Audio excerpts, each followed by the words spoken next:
Hello, I am Kazusagi Usagi, and I am here with more Final Fantasy XIV. We will be continuing our patch 5.4 adventures. We are just about-ish done with that. Let me find... Miss Q is not in Discord. But she will... Oh, there she is. Did you pop in the same time I did? Hello? Hello, there you are. If we offer them the means to cure their temper, the beast tribes are far more likely to listen. Though the Admiral's not expecting us, I am certain she will want to hear our report. Come, let us request an audience.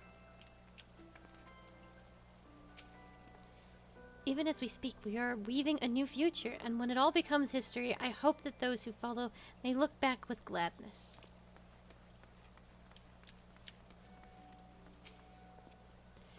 Why, Kali, ever a welcome sight. Tidings for the Admiral, you say. She is presently receiving guests, but for the Scions, I know she will make an exception. Follow me.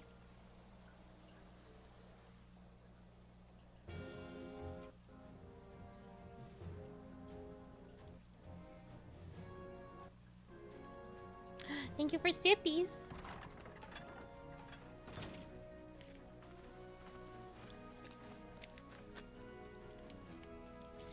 My friends, what brings you here this day?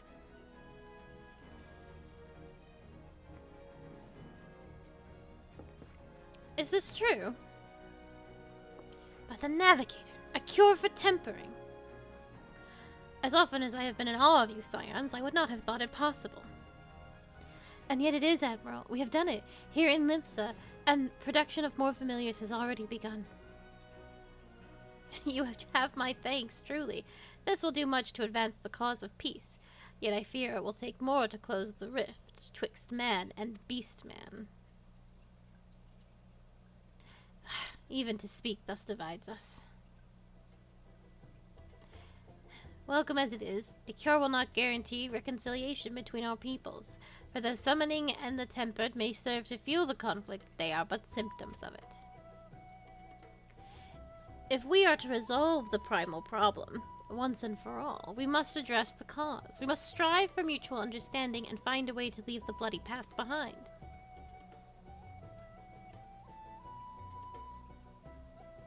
'Twas I who moved that the Alliance renew its push for peace. Since our ancestors came to these shores some 7 centuries past, we Laminsians have been at odds with those who share our island home. Save for a brief moment of cooperation with the kobolds, our history has been of nigh constant territorial squabbling. Meanwhile, our struggle with the Sahagin for control of the seas has only grown fiercer, a matter made worse by the thrice-damned calamity driving them to seek new spawning grounds. With survival at stake, each has no choice but to fight, and so I dismissed peace as impossible. Impossible is a word coined by the weak, I proclaimed to all who listened, and then gave up. You and yours put me to shame. Since you led us to victory against the Black Wolf, you have achieved the impossible again and again and again. And I thought it high time that I followed suit, hence my proposal to the Alliance Council. But no sooner did I reach out to the neighbors in Vilbren than my own people sought to thwart me. Hello? You speak of the pirates who failed to attend the meeting. I, acting through a friendly faction among the kobolds, we had intended to seek an audience with a prominent patriarch.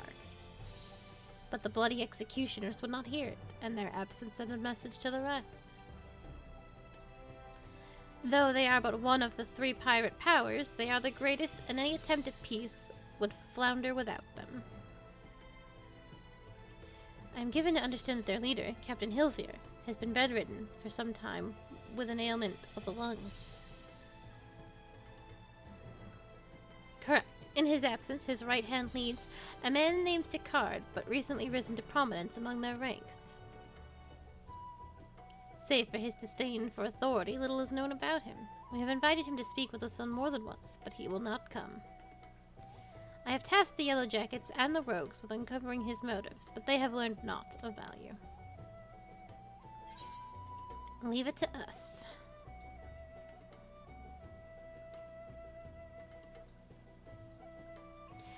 We have a nose for the truth. Whatever the Sicard wants, we'll find out. Truly, I would be much obliged. I shall look forward to hearing what you learn then. Good luck. She's very good.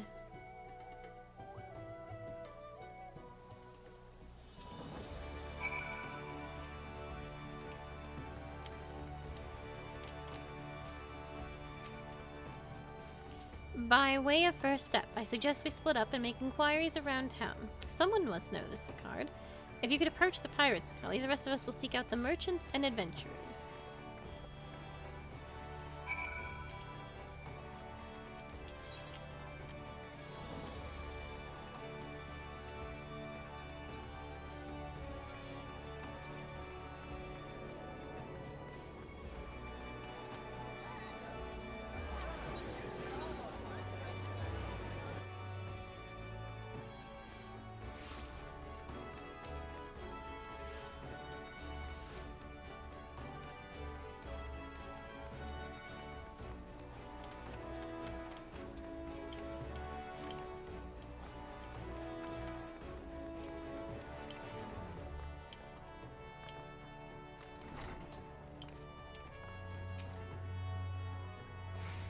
Eh, you want to know about Sicard? He's a wily bugger is what he is. Found some clever way to make coin, they say, and traded it for Monconset's place at Hofer's side. There was a time we raced the executioners for our pick of the Empire's fleet, but the Garleans are gone, and them days with them. Owing to which, we've all had to look for other ways to make ends meet, but that jump-up bilge-rat Sicard landed the juiciest, whatever it may be. Not that we sirens are struggling, mind. We do well enough guarding fishing boats from fishbacks and other beasties. Get the first pick of the produce for our trouble, see? Quality stuff at a bargain price. This we pass to our sisters as can't sail on account of getting old or wounded or with child, and they cook it up and sell it for a pretty profit. Simple. Oh, I miss the old ways, don't get me wrong. But when I see the girls with their little ones, I think to myself, a life of peace and quiet ain't all bad.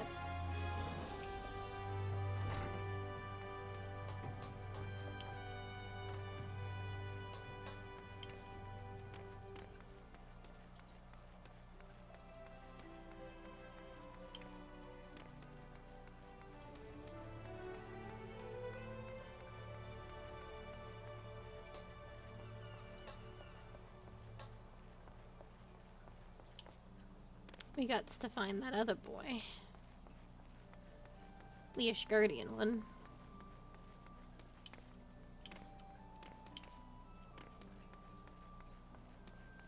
He is. He won, it's the Sirens, it's the Krakens, and it's the Bloody Executioners. So she ran the Sirens, he runs the Kraken, and the Bloody Executioners are being dickheads, per usual.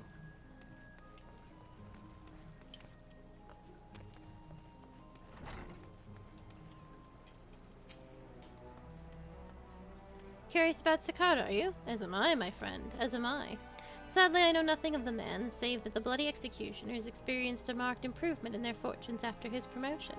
Quite how he achieved this matter is of some debate. As you know, the Thalakasi permits us to attack only Garlean vessels, yet these have all but vanished from the seas since the Empire turned in upon itself. In order to adapt, we Krakens have taken to trading with the East, but the Executioners are less forward-looking. I can't imagine that they would willingly abandon the old ways. So how then are they lining their coffers? Whatever their secret, they are not like to share it with their rivals, but mayhap you will have more luck.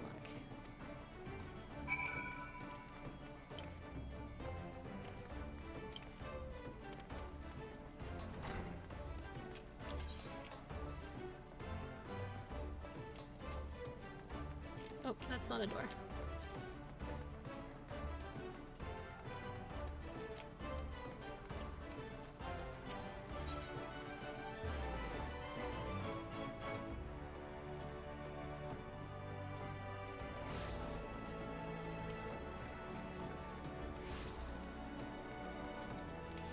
am getting wild lag. Like, right here by the 8th Threat Plaza. The game is chugging. I think it's just overpopulated. The game is just not healthy whenever I walk by all those people.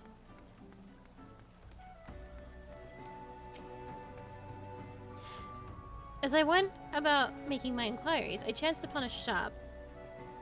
Yeah, exactly 1.6 million people.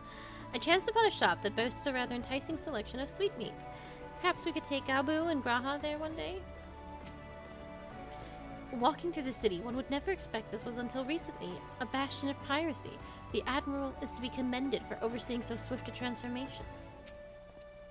I see everyone has returned. Now, who would like to go first?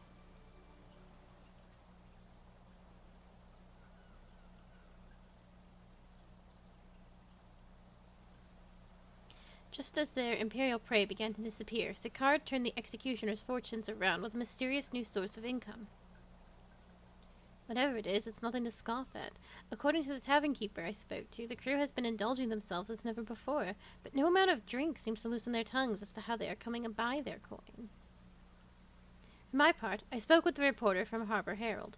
The publication has been investigating the secret of the executioner's good fortune and making little headway. Plainly, the executioners do not wish the nature of their business to be made public.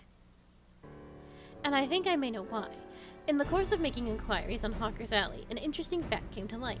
Just as the executioners began to enjoy better fortunes, the price of crystal went into a sharp decline. A sudden fall in demand, I was told. Bye-bye! Take care, Koji. Curious, I contacted Hori Boulder, who had been watching the movements of the beast tribes, and my suspicions were proven correct. Despite over-worsening relations between beast tribes and the Thalocracy, neither Titan nor Leviathan has made an appearance as of late, suggesting that the kobolds and the Sahagan lack the means with which to summon them. You mean to say the executioners are divesting them of their crystals? All indications point to that conclusion, yes. Though we have no hard evidence as yet, we must investigate further. Agreed. So how do we proceed? Oh, I have an idea about that. In fact, I've already taken the liberty of making certain provisions.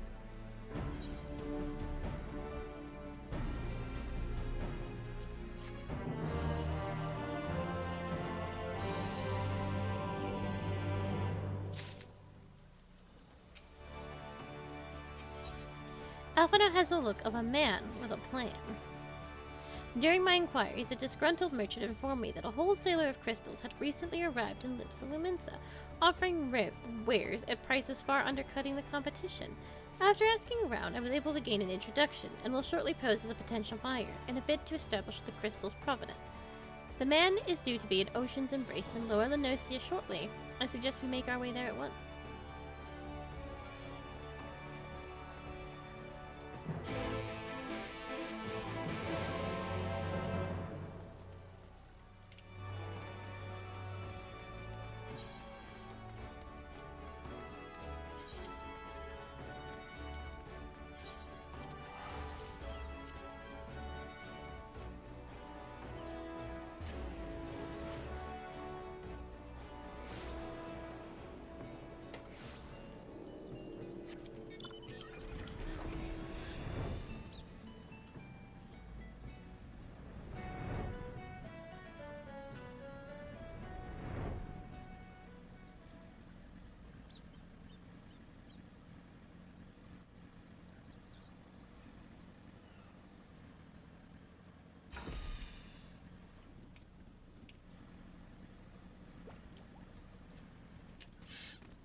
That appears to be our merchant. Wish me luck.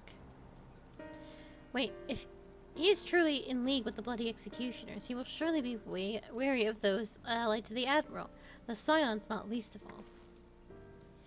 Compared to yours and Akali's, mine is an unfamiliar face. Let me play the role of the buyer. Graha's right, and even if you aren't recognized on sight, you look too Gentile to be mixing with the society's underbelly. Gentile? But very well. I will leave it to you, Graha.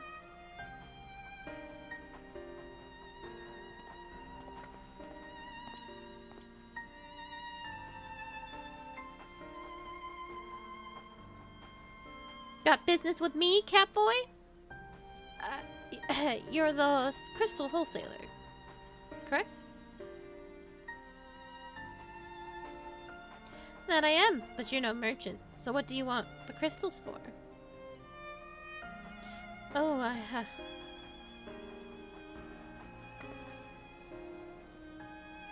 Don't look at us, you idiot! You'll give yourself away!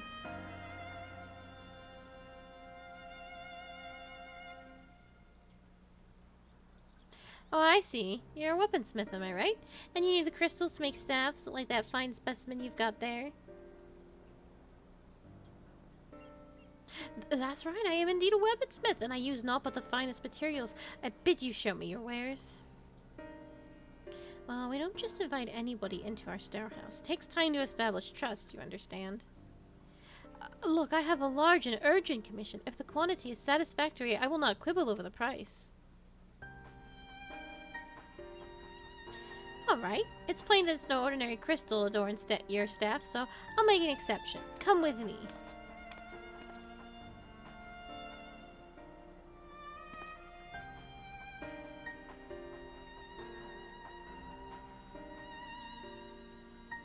Absolute fucking twat. It seems to be working. Let's follow them.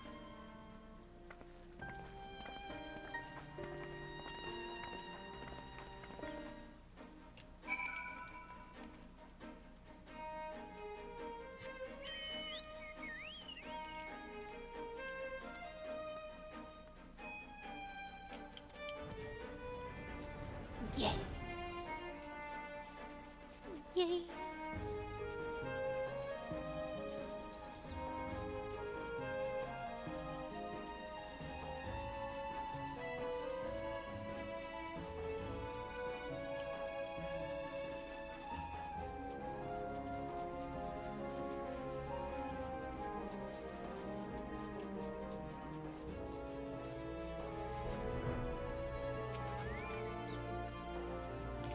They went into that tunnel. Quietly now.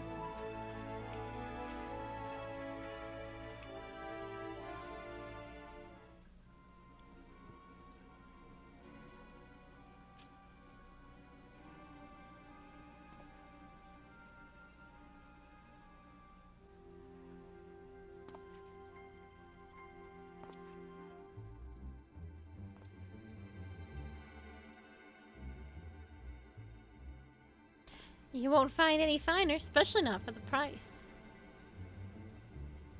Indeed, I would expect to pay more than double for such quality. How can they possibly be so cheap? There's nothing unlawful about them, if that's your worry. They're from old Gomorrah, if you take my meaning. Stuff's as pure as it gets, so you won't be disappointed. So, how much did you want?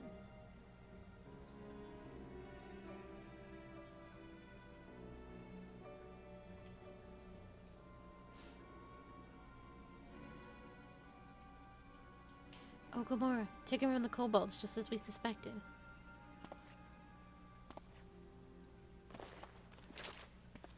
That's enough. Shut your gobs and turn around. Slowly.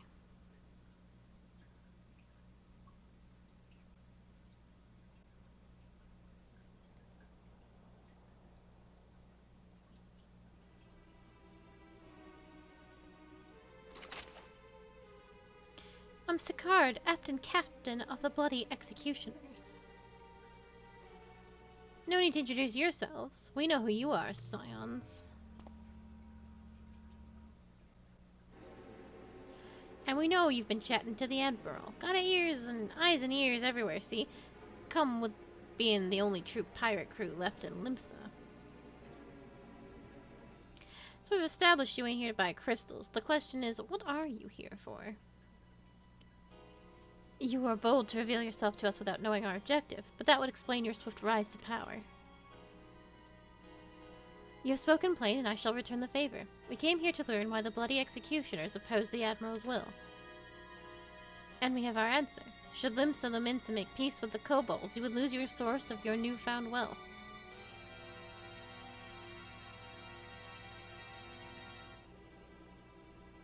That's right. Just to remind you, though, we ain't breaking any rules here. The law forbids us from attacking any vessel not flying the Imperial flag, but it don't say nothing about beastmen. Only reason we keep our operation nice and quiet because we don't want no one taking our business. Wait, just listen to the end, will you? For what it's worth, I have the highest respect for you and yours. Her especially.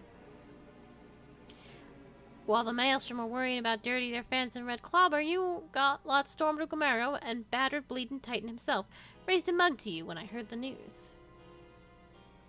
And now we're following in your footsteps, making sure the beastmen never summon their stinking gods again. Practically your successors we are. When there were still Imperial ships about, we did our bit for Limsa and went after them. But with the Garleans gone, there's no one left to ply our trade on except the beastmen. So let us have that, eh? It's only fair. Contentious though some may find your views, it is true that you have broken no laws. That being so, I see no reason why you should not state your case directly to the Admiral's face, unless the acting captain of the only true pirate crew left in Limsa Lominsa has some other cause to hide in a cave. Well said indeed. Alright, I'll meet with the Admiral. I'll even provide the venue, the Astilia. I trust she won't turn down the invitation.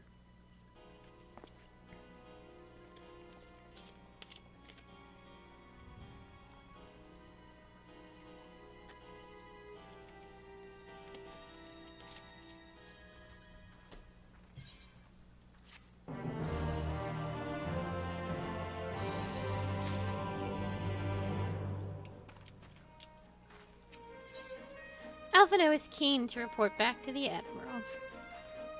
I thought myself the hunter, but it turns out I was the prey. A timely reminder that the pirate powers of Limsa Lominsa are not to be trifled with. But all's well that ends well. Rahatia's timely provocation had the desired effect, and Sigurd has agreed to the meeting. Let us hurry back to Limsa Lominsa and pass on his invitation to the Admiral.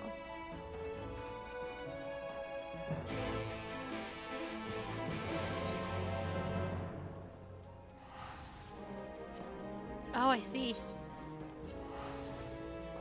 It's okay, it's not like you ever pay for teleports anyway. Bye-bye-bye-bye.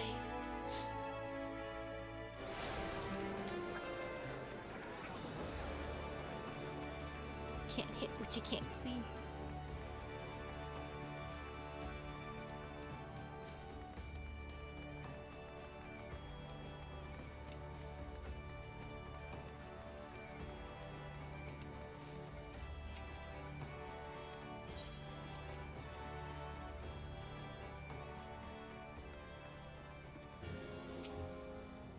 The Astilia is the very last place for such a meeting. The Admiral will be marching right into the Coral's Den.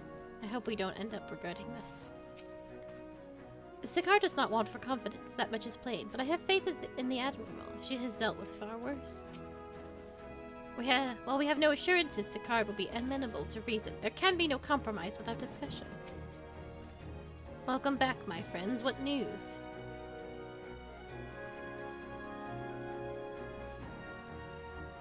So they've been stealing crystals from the kobolds.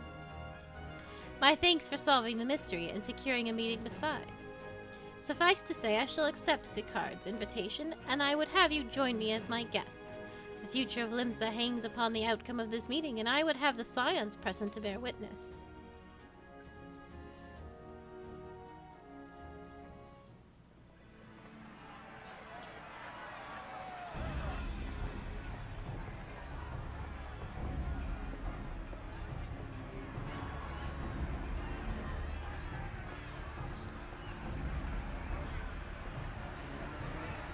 Look who's come crawling! Traitor! You can shove your piece!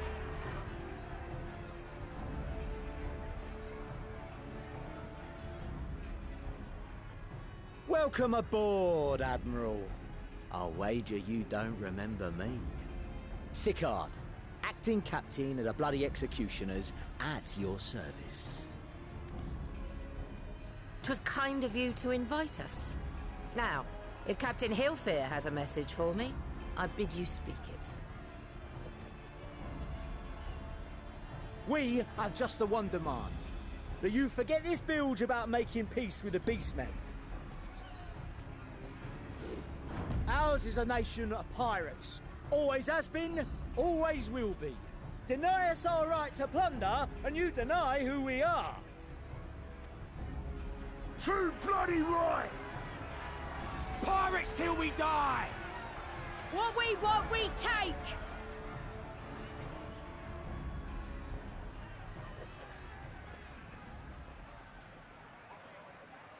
Piracy has no place in our future.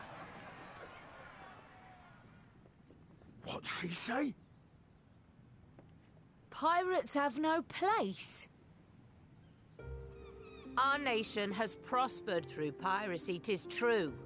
Yet it is but one part of our long and storied history. Centuries ago, our ancestors led a failed rebellion and were driven from their homes with little more than the shirts on their backs. In fear of their lives, they sailed south until they came to these shores. Finding the land occupied by kobolds, however, they were forced to turn to piracy in order to survive. And survive they did. But not so long ago, when the Empire threatened to crush everything we'd built, we set aside piracy and joined hands with our neighbors. This too was in order to survive. And survive we did. Time after time we fought the Empire, and time after time we won. And through trade with our newfound allies, we prospered more than we ever did through pillaging and plundering. The Empire teeters on the brink of collapse. Ere long, provinces like Wurlit and Bosnia and many others will regain their freedom. When they do, our matchless fleet will lead the world in a new golden age of commerce. The tides favor us, and the ocean beckons with her vast bounty. But if we cling to the old ways, this great ship we call Limsa will trade the boundless seas for a lagoon. Shall we scorn the world's wealth for a plundered pittance, then? Or shall we embrace change and thrive, like our ancestors before us? The choice is yours. But if we are to prosper in the coming age, the whole of Vilbrand must become our ship, and a kobold and Sahagin our crewmates.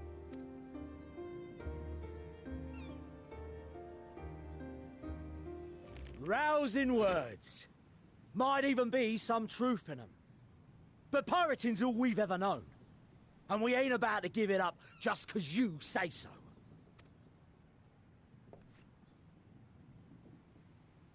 Still, we're all Mincins here and no one wants a war. So where does that leave us? Long before you became Admiral, I heard you was captain of the League of Lost Bastards. That true? If so, you'd know how we pirates settle our differences.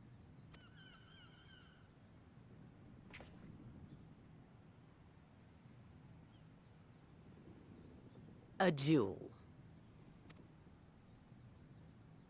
Very well. As Admiral of Limsa Laminsa, I accept your challenge.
This ain't over!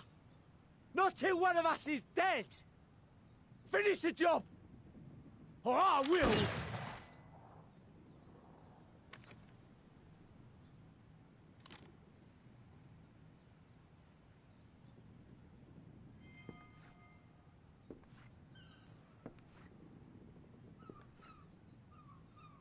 It's the captain!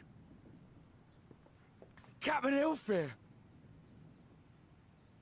Ye fool! 'Twas over afore it began. Captain! Seems the whelps have been yapping while their master was abed.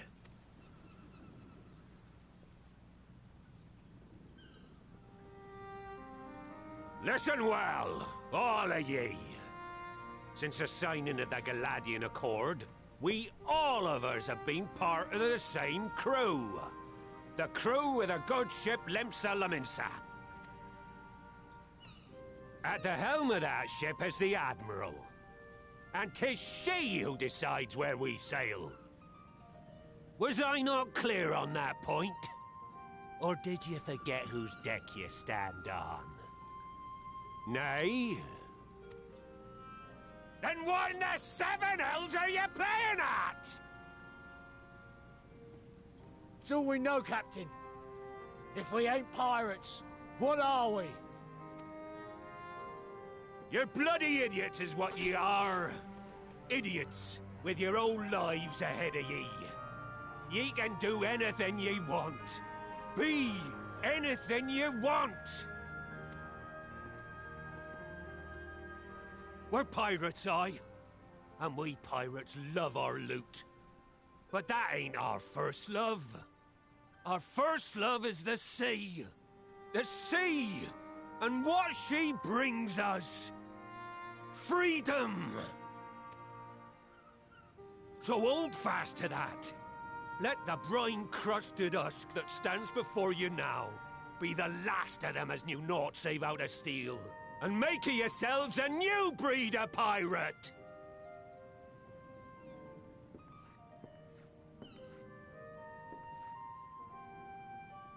Lad, I made ye me right hand 'cause I saw something in ye. And I still do. You have the makings of a captain. All you lack's the belief.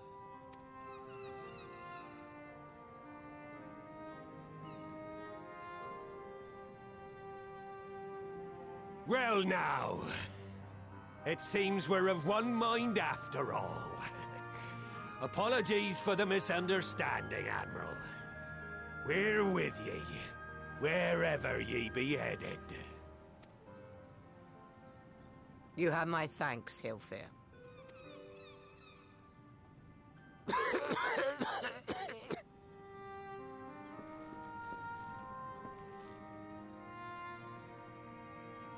Your choice of dueling pistol did not escape my notice. Good old Annihilator. Ender of many a proud pirate's voyage. Mistbeard's vanished into legend, and it won't be long before I take my rest in the depths. Yet be that as it may, the old ways can only truly die when we've dealt the Empire the telling blow. There'll be stormy seas ahead, no doubt. But I'm trusting ye to steer us through to the other side.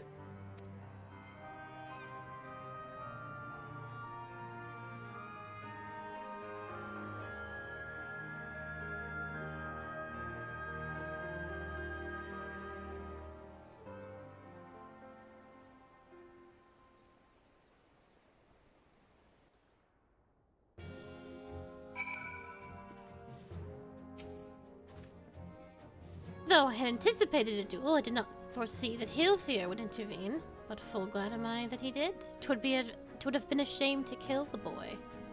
Instead, the whelp has learned a valuable lesson, and we have made peace amongst ourselves. All that remains is to do likewise with our neighbors.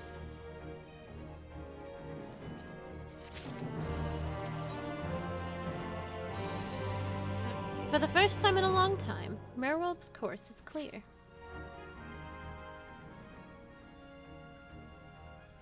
Now, I need hardly tell you, but any attempt to negotiate with the tribes is doomed to fail unless their minds can first be wrested from the grip of their gods. And so, in the meeting we seek to arrange with the kobolds, I would have you free their leader of Titan's influence. Leave it to us. We will open his ears to reason. You have my thanks. Ere we proceed, there's something you should know. Some 50 years passed when the Hisagans swarmed our halls in ever greater numbers. Limsa entered the covenant with the kobolds.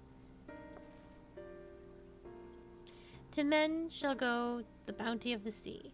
To kobolds shall go the bounty of the land.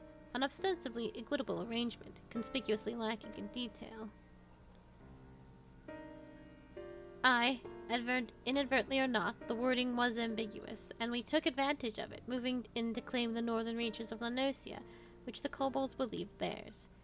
Bloodshed followed. Then bloodshed to answer the bloodshed, and on it went, till every ilm of Vilbrand bore the stain of our conflict. This is not history, you understand. It is the present, fresh and raw, and with the kindred's blood yet on our hands, we will struggle to regain the kobolds' trust, even should we cure their temper. Admirable.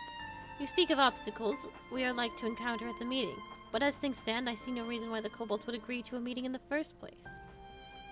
And so we must provide a reason. I will restore their stolen crystals to them, and personally deliver the cargo along with my apologies. Bait. They would welcome us into their midst and not speak of peace, but to have you at their mercy. Aye, given the wealth of crystals we will bring, I'll wager they will attempt to summon Titan then and there. Meaning a high priest would need to be present, to whom we could administer the cure. Precisely. He is the fish I would catch, but he will not be alone. Nay, he will have his guards on hand, and they will lay down their lives to protect him. Yet a single death on the kobold side would jeopardize our chances at peace, and there my venture flounders. Yet it need not. What if we were to employ the Conqueror's Chain? Though we would still have to weaken the kobolds, it would allow us to subdue them without inflicting lasting harm. The artifact Mistbeard used to take the goods and not life. Aye, that would serve. Well done, Marshal.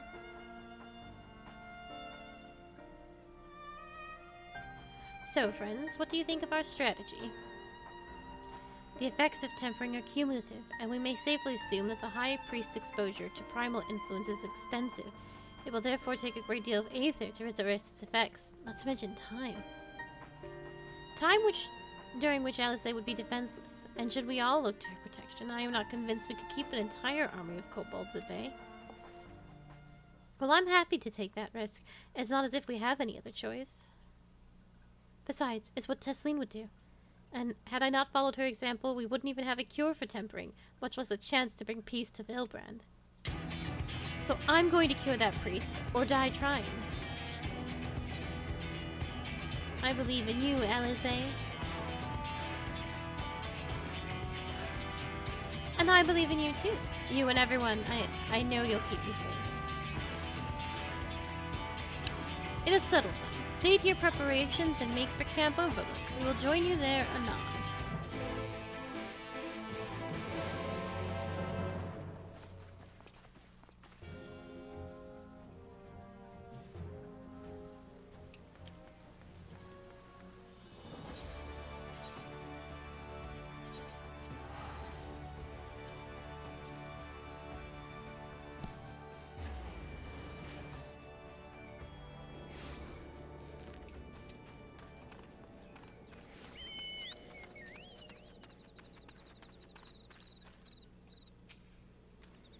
Be under no misapprehension. The extent of the High Priest's tempering is like to far exceed that of Gabu.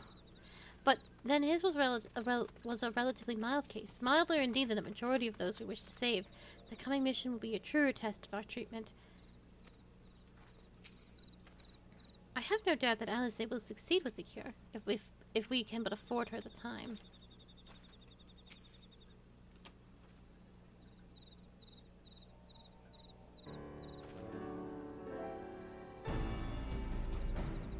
Elvino wasn't lying when he said I'd be defenseless, so I'm counting on you all to give me the time I need. Our sole purpose will be to keep you out of harm's way, so leave that to us and focus on your own task. Indeed, and should you want for Aether, you need only say the word. Gabu, did you follow us here? There's something important I wish to say to the High Priest. Express, state, say. Please let me come with you, please. I'm sorry, but it's too dangerous. I need you to promise me that you'll stay here where it's safe, alright?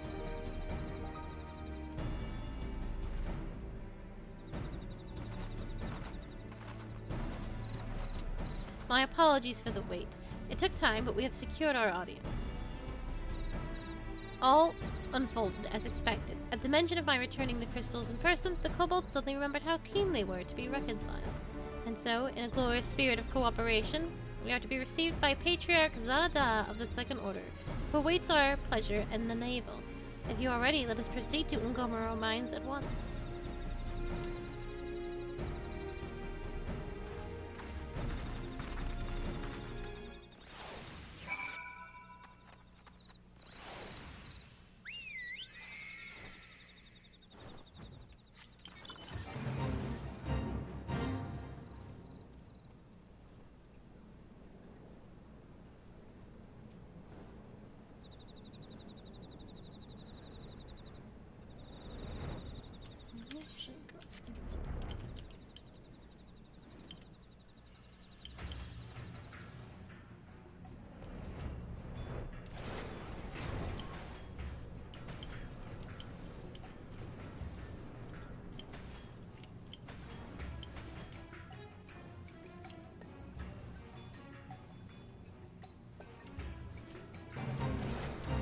Oh shit, I need these for my log.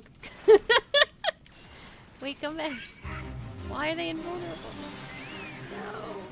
Well, now I've just killed a ton of kobolds. They had the little spiral above their heads.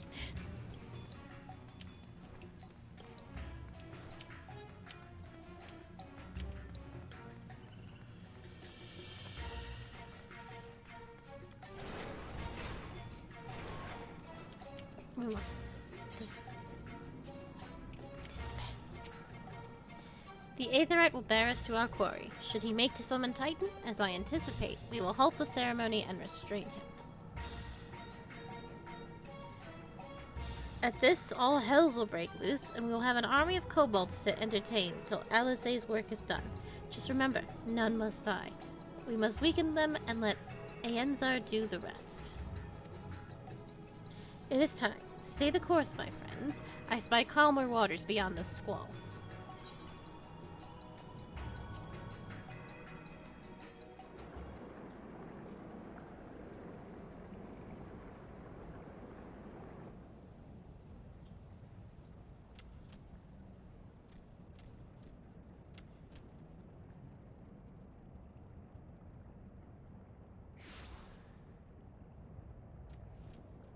Oh, you know.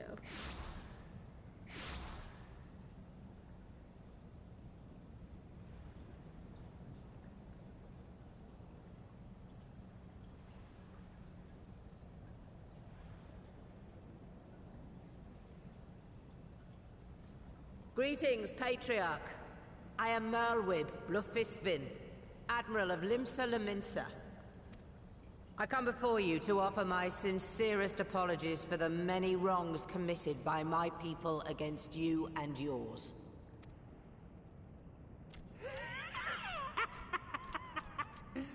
You were foolish to come here. Stupid, unwise, foolish.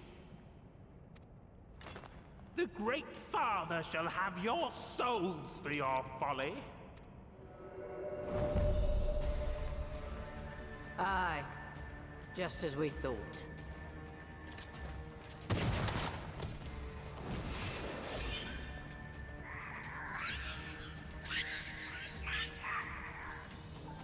Now, Alizé! Quickly! You don't need to tell me! Let none pass. We must grant her as much time as we can.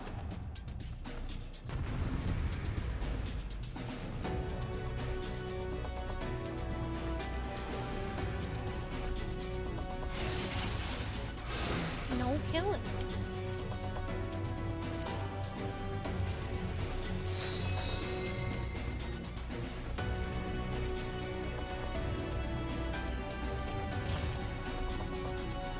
We must protect Alizé!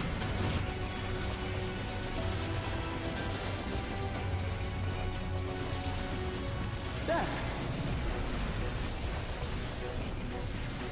You're in my sights.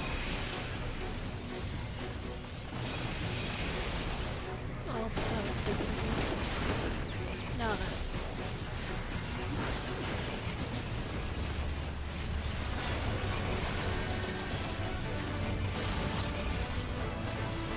There! You're in my sights.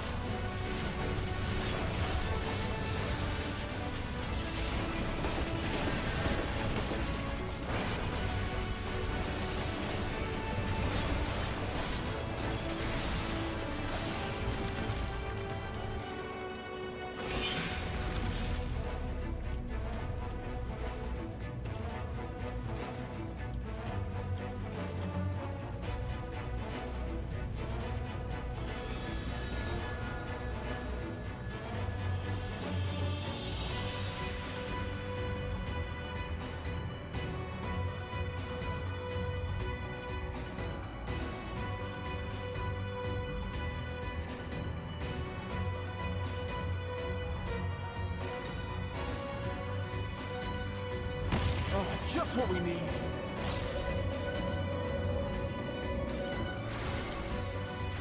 You're not alone!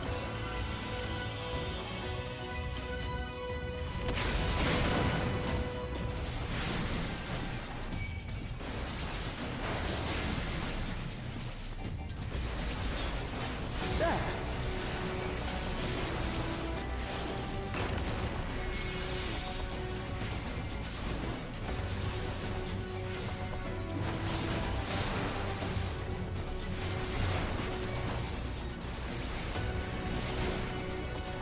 You're in my sights.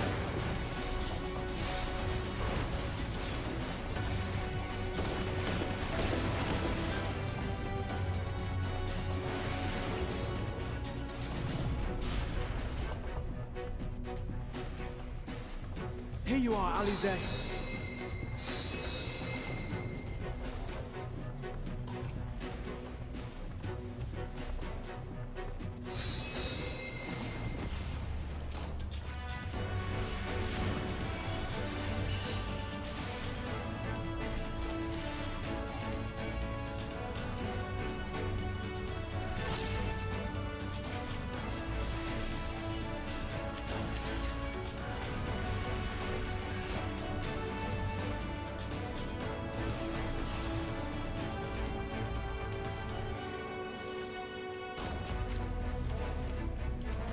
More!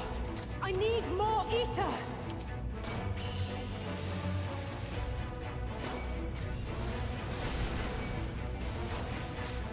Oh, that's.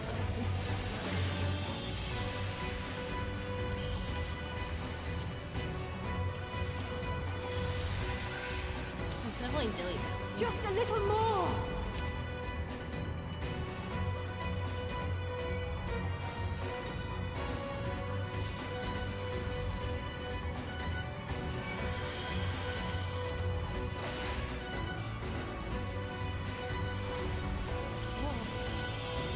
He's so brave.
Yeah. Nobody in this game knows how to do mechanics.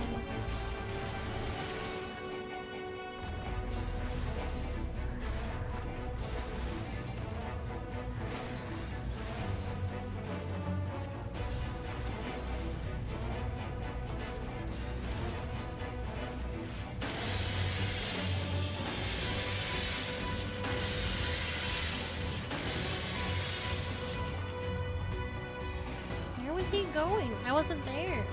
I wasn't in any of those spots.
I'm going for 16.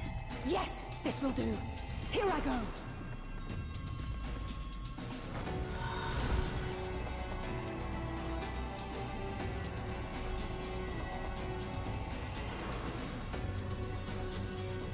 Go, Angela.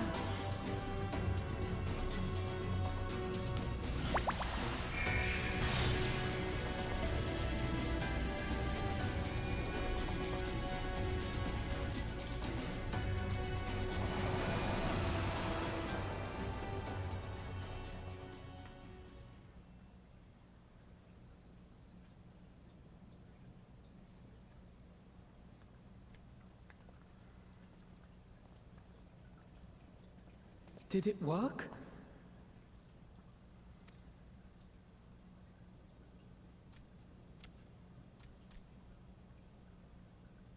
What?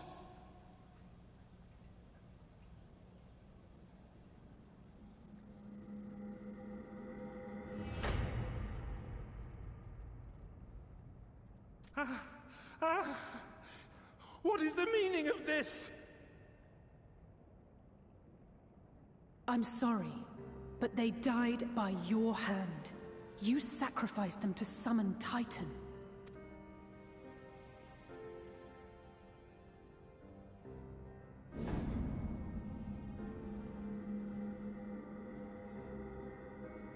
No.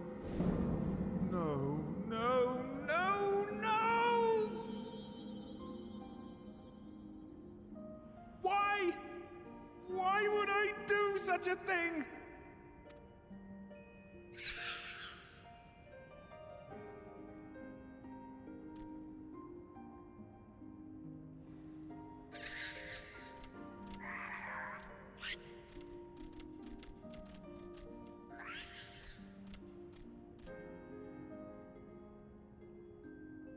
Would that there were a cure for the victims of the Tempered.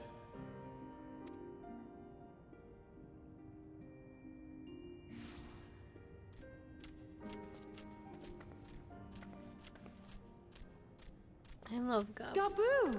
What are you doing here?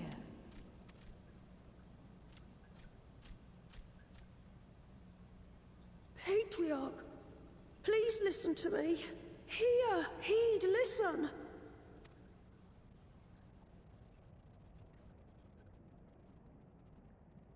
The Great Father we have been summoning is false. He only hurts us and those we love. For a long time, his voice filled my mind. It told me to do terrible things. Awful, unspeakable, terrible things. But I didn't give in to it. And you mustn't either. There's been too much pain already. So please, end the suffering.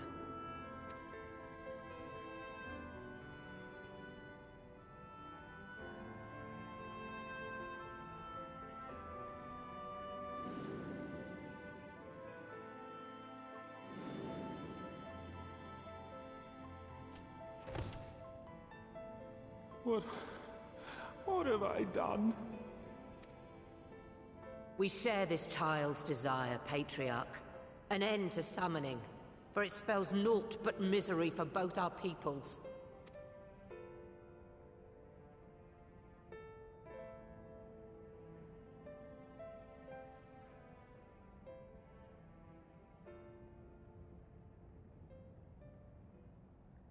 For many long years, man and kobold have feuded over territory, pillaging and perishing for the earth beneath our feet.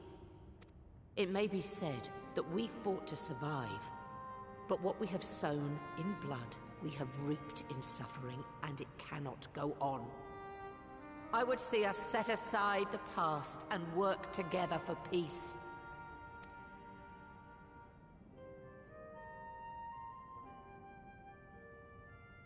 It was wrong of me to hurt my own in the name of the Great Father. Sinful, evil, wrong. But that doesn't mean there can be peace between us. Men cannot be trusted.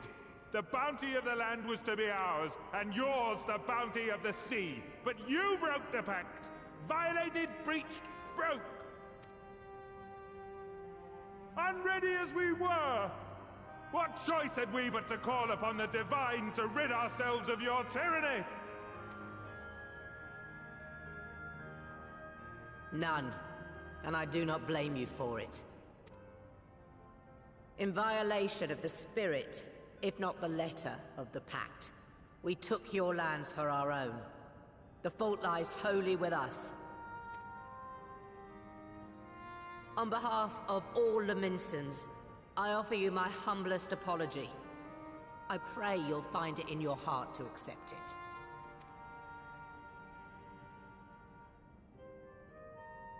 Yet I know an apology alone will not serve to make things right. So, we will revise the pact to leave no room for doubt, and any who violate it shall face justice, swift and certain. No, we won't be fooled. Not again. Please, hear me to the end. Fleeting though it was, there was a time when man and kobold abided together in harmony, in cooperation. In those days, your people shared the secrets of smelting. Knowledge which allowed Limsa Lominsa to thrive. Much of what we have, we owe to the kobolds.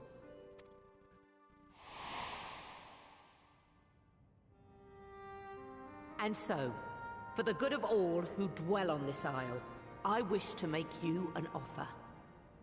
We will bear your people's wares to every corner of the world, and trade them in your stead. In return, we will bring you the bounty, not only of the sea, but lands both near and far. Whatever you desire, the Navigator as my witness, you shall have it. There will be no more man and beastman, just the crew of the great ship that is Vilbrand. And together, we will share in the wealth of the world, if you'll only accept our hand in friendship. We want to believe you. We truly do. But we believed you before and you betrayed us. Fooled, deceived, betrayed us. There are bad men, it's true. But there are also good ones. And the ones before you are the best of them. They were always kind to me. Caring, nice, kind, and I trust them with my life.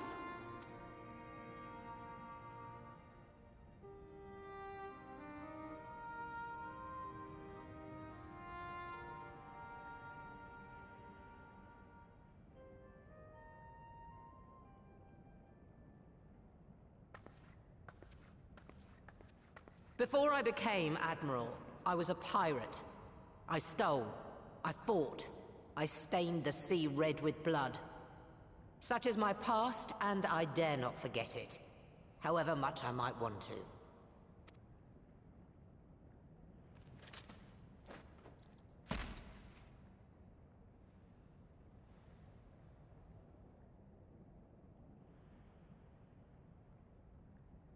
That is death penalty.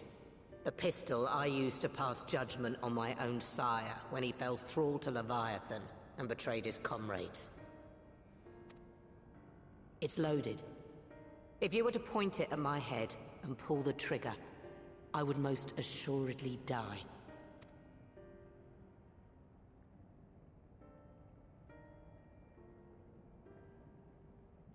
Though it isn't much, my life is the single most valuable thing I possess. If it will suffice to atone for past wrongs, take it. A single bullet to annul the old pact, and my blood to write it anew. What comes after, I entrust to this man, my second in command. I know that he will do his utmost for the happiness of all who call Vilbrand home.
I do not trust you. Not yet. But Gabu does. And I will trust him.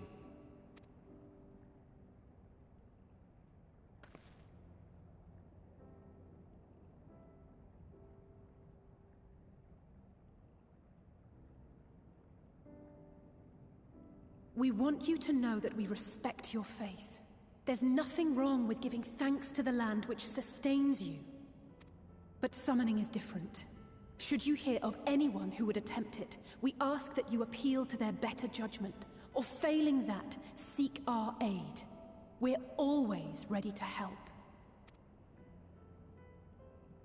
Many and more of my brethren are yet in thrall to the Great Father, just as I was. If you could free them too, I would be grateful. Appreciative, thankful, grateful.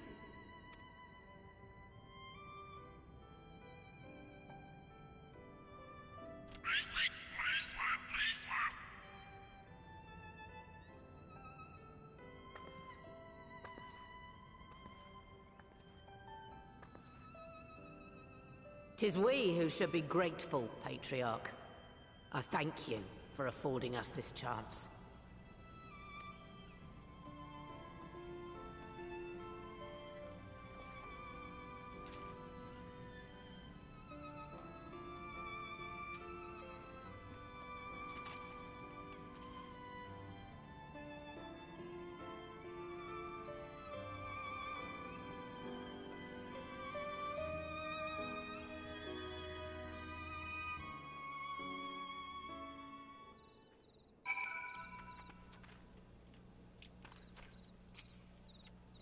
I'm so glad we could sway the Patriarch. Convince, persuade, sway. Thank you for making it possible. Thank you. The treatment may have restored the Patriarch to his senses, but it was the Admiral and Gabu's words that touched his heart. The moment belongs to all of us, Akali. We couldn't have done it without each other. It has taken a long time, but the dream of a lasting peace with the kobolds may soon become a reality, and it is all thanks to Alize. In two separate worlds, the seeds were sown, and through the determination of two indomitable women, they have quickened into this historic moment. I feel honored to see, to have been present to see it.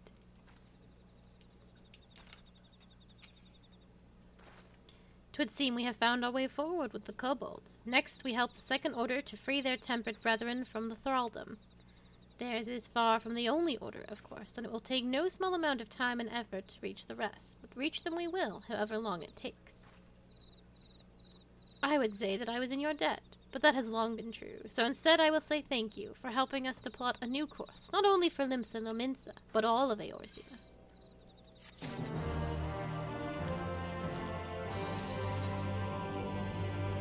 Elfinard's face is a picture, equal parts jubilation and relief.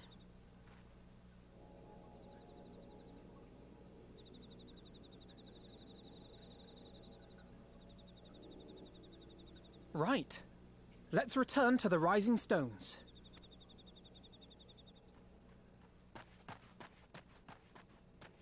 Admiral, something strange is afoot at the floating city. Breathe, man.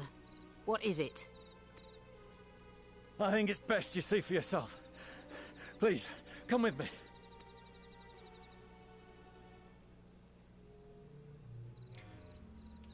I had somehow forgotten, but it's just become so commonplace on my main that I didn't even think about it.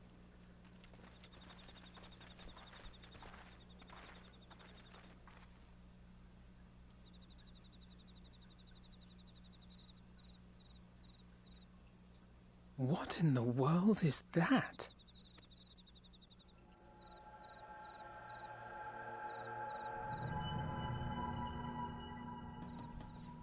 A tower. You can see it too, then?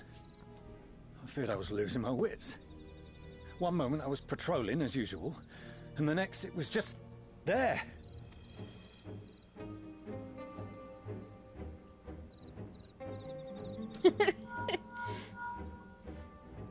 Yes?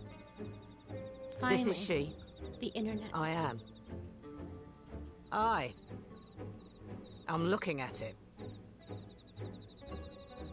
What? Understood. Send the Elder Seedseer my regards.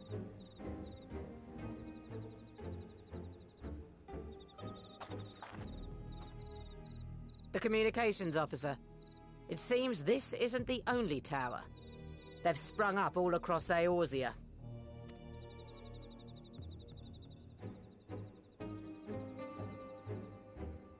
Nothing more is known, only that they appear to be of Garlean construction. Our allies on the Alamegan front are on highest alert. Forgive my directness, but would you join them? They may well need the help. Of course, Admiral. We shall make all haste. My thanks. I will return to Limsa to weigh our response. Look for Commander Hext when you arrive in Alamigo, and may the Navigator speed you on your way.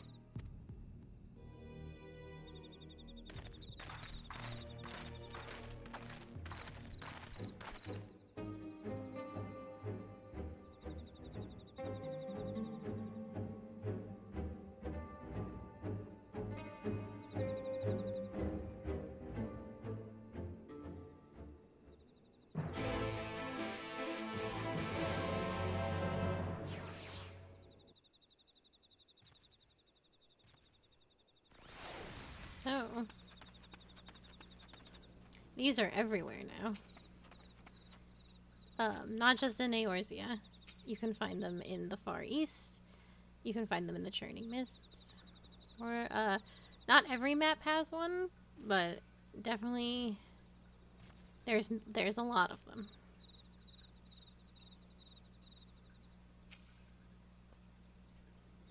Damn fan, Daniel.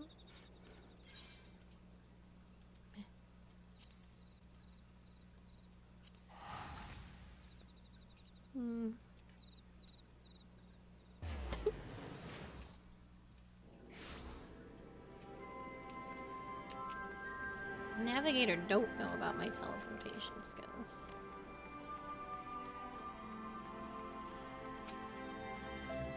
Gabu, don't worry, he's with our Maelstrom friends, meaning we're free to deal with the latest problem to fall uninvited into our laps. Though it isn't visible from here, the locals report a tower-like structure has appeared to the south. Is it not? Well, it's not like I can fly here. Carly, fly up and look to the south and see if you can spot a tower. Oh, hell yeah. Oh, we're not in the same party. Just fly in. I can't get in. It appears as business as usual inside the city, but Lise will be able to tell us if there has been any developments. I don't.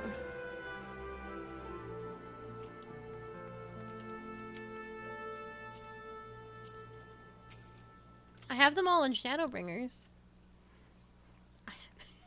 So... Thank you for coming so soon.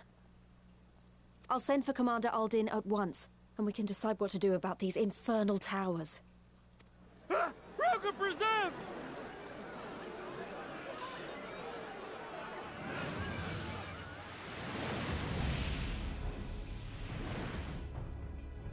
It can't be.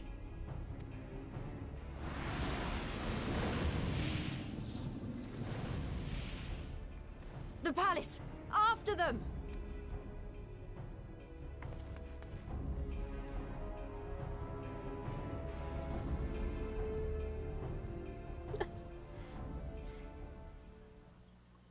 And make no mistake, we will fuck that dragon.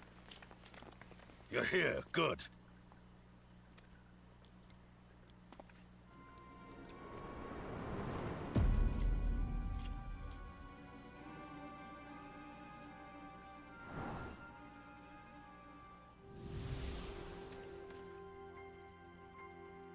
Well, well, well! To be received by such an illustrious cast! Why? Even the hero of the piece is here! I feel quite starstruck. Is that... a sigh? His body, more like. You don't fool us. Oh! You saw straight through it!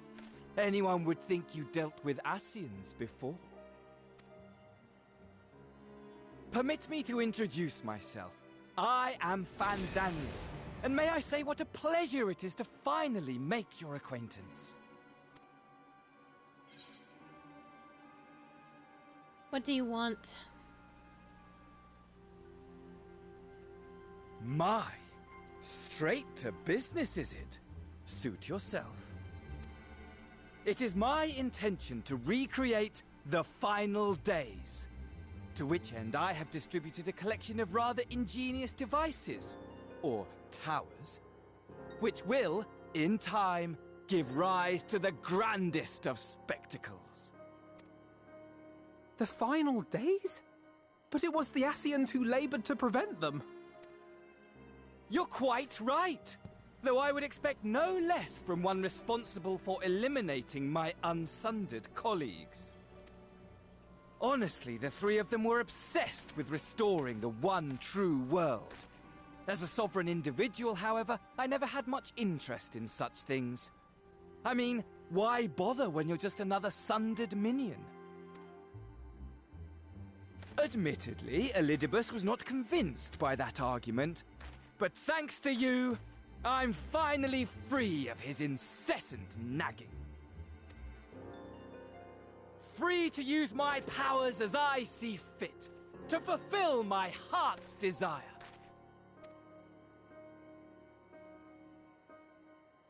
And my heart's desire is to lay this half-broken world to waste, leaving nary a fleck of dust behind! What? Why would you want such a thing? Because I want wretched creatures who ask such meaningless questions to die! You! And you! And you! I want you all to die! And I want to die too! Oh, yes! I want to die and take everyone with me in a paroxysm of pain and suffering! I'm different, you see. From the ancients who clung to dear life, and from you. So don't bother trying to reason with me. You will find I have no reason, or creed, or any such tripe. I just want to destroy the world. But please do resist with all your might. It will add to my enjoyment. Now then, ladies and gentlemen, keep your eyes peeled, for the curtains have risen on the spectacle to end all spectacles. We, the Telophoroi, shall be your performers, and this very star our stage.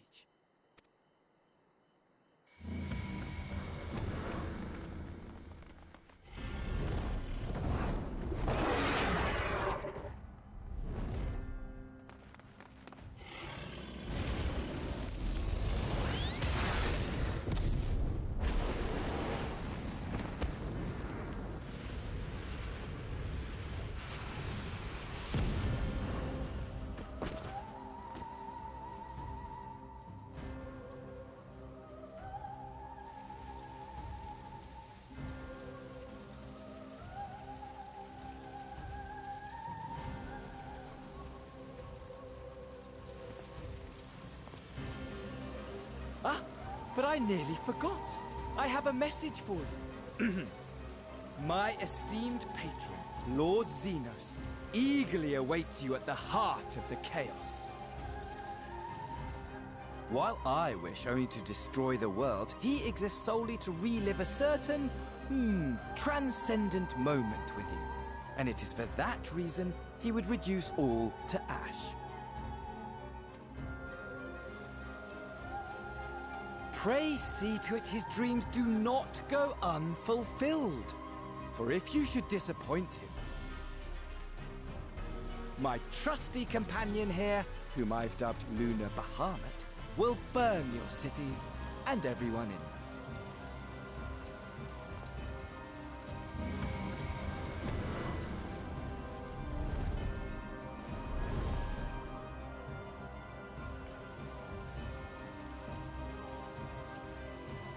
Everyone out! My men will tend to the blaze.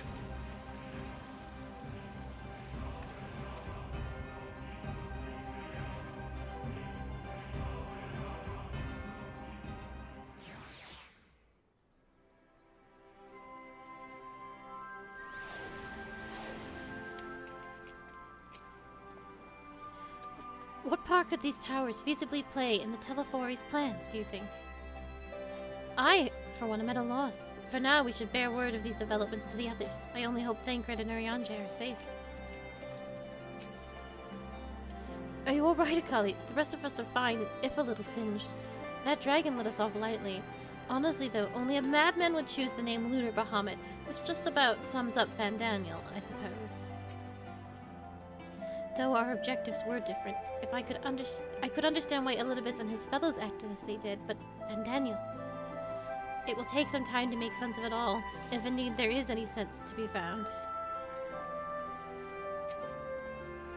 Our scouts report that the Ascian and his dragon have left Garabanya. It seems this was purely a social visit. Thank goodness everyone's safe. We've managed to put out the fire, though not quickly enough to save the garden. Raban, can I leave it to you to send word to the Alliance? I'm going to take a unit to investigate the tower. We need to find out what it's for. We'll go with you. No, you won't. You'll rest. From what Merwolf tells me, you're due some time off duty. Should we learn anything about the tower, we'll be sure to share it with you. Until then, I want you to rest. Very well. But if you need our help, don't hesitate, and take care, both of you.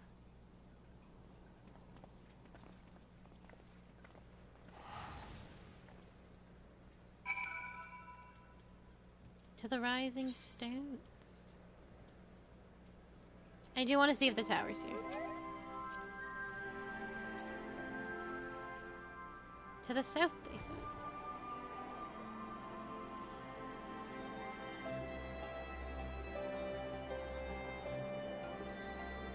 Oh, there it is.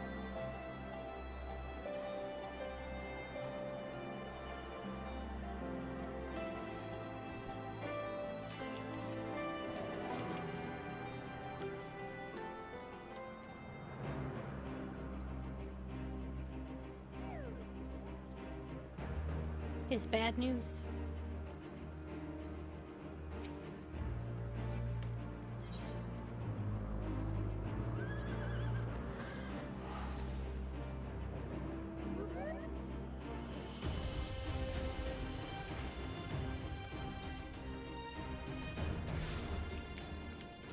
You can't touch it. They're out of bounds.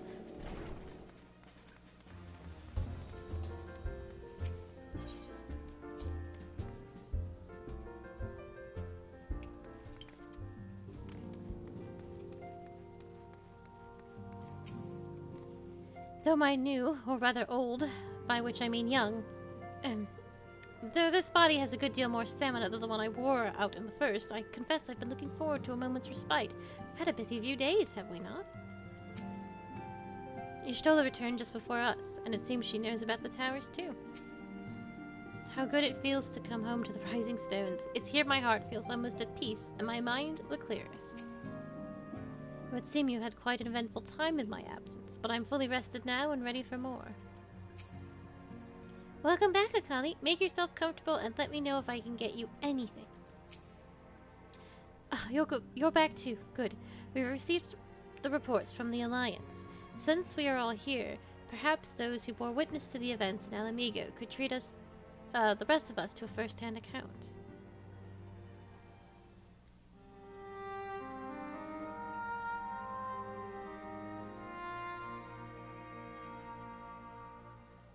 No sooner do we overcome one problem than another appears. It would all seem tediously predictable, but for the endless variety of our foes. This Vandaniel sounds even more unhinged than his patron. Unhinged, perhaps, but no fool. For all his pantomime theatrics, he gave away little about his plot. We know only that he intends to recreate the final days, and that the towers will somehow facilitate this.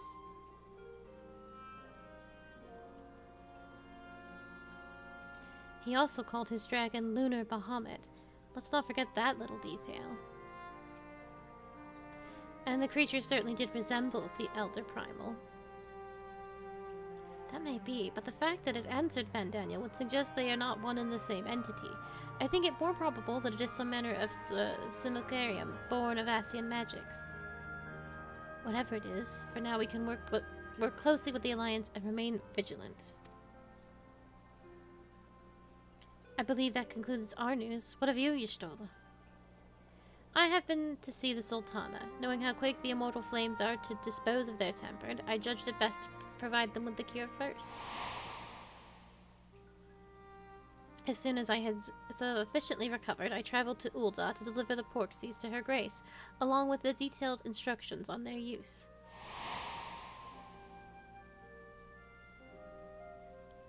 Yet my visit chanced to coincide with the arrival of some troublesome tidings.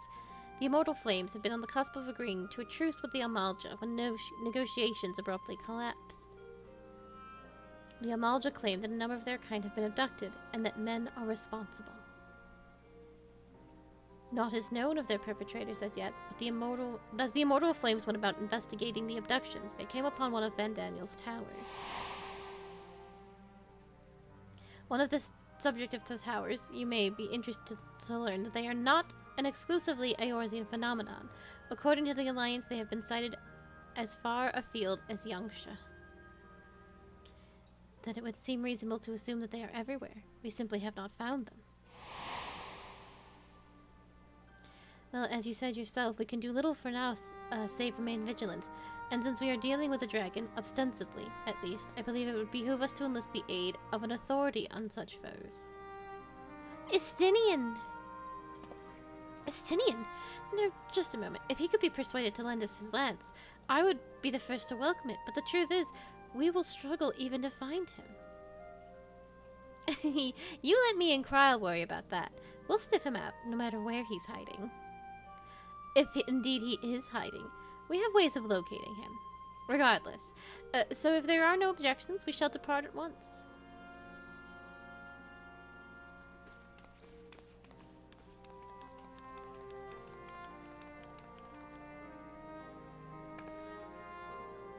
Well, rather than sitting around, I think I might go to each of the city-states and educate them in the use of the porksies. They would doubtless appreciate it, but might you consider taking a moment to rest before leaving? You would be fresher for the tasks ahead.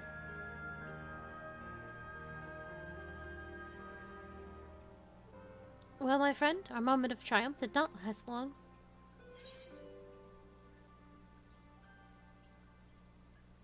"'Twas ever the way, the world often needs saving."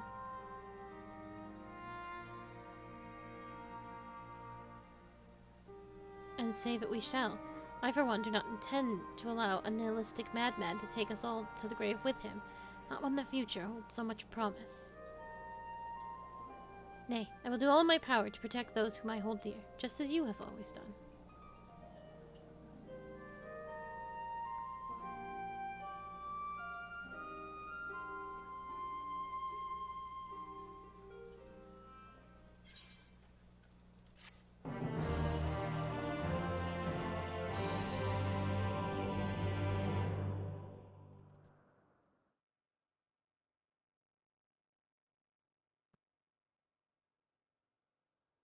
She did do that to him.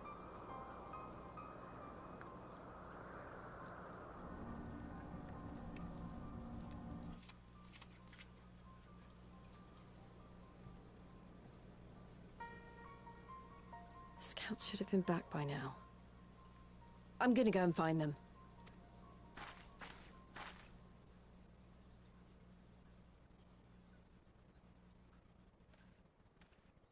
Oh, thank goodness for that.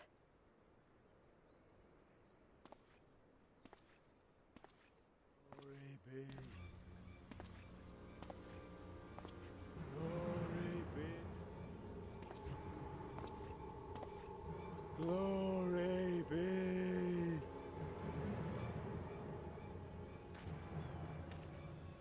Glory be to Garibald!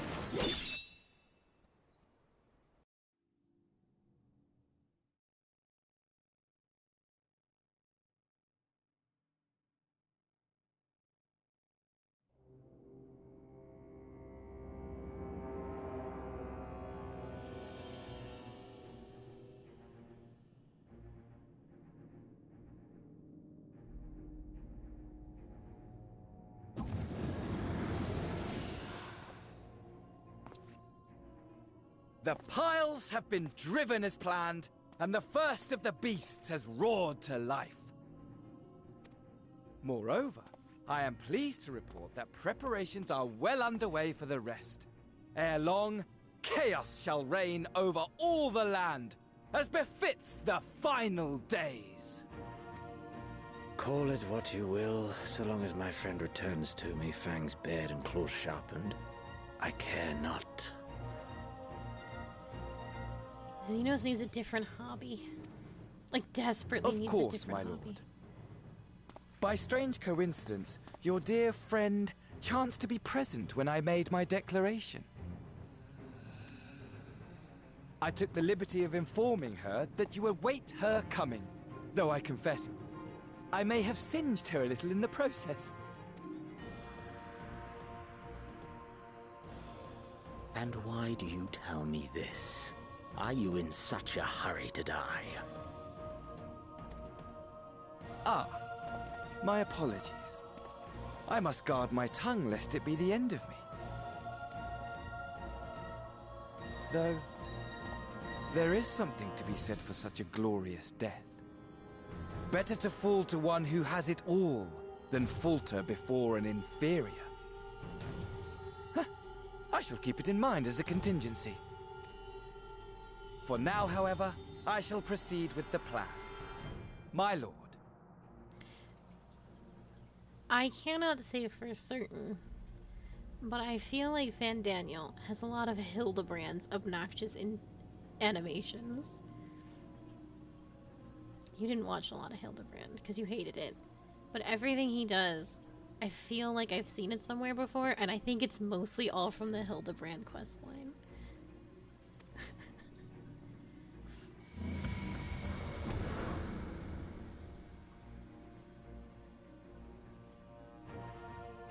I must find myself a new weapon.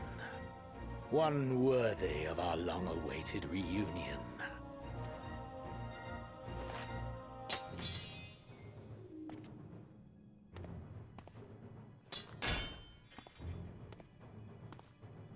think that's the one Yatsuyo gave to him.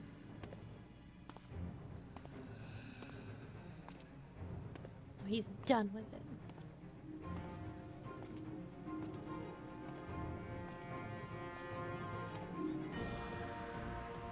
He's not. Not by a long shot.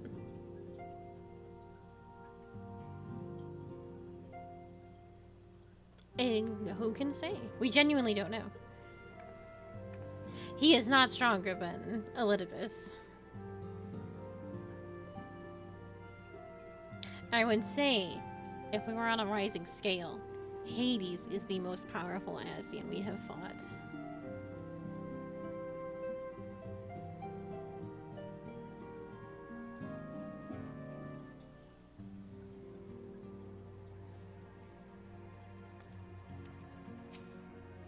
In the face of this new draconic threat, we would indeed benefit from Estinian's presence.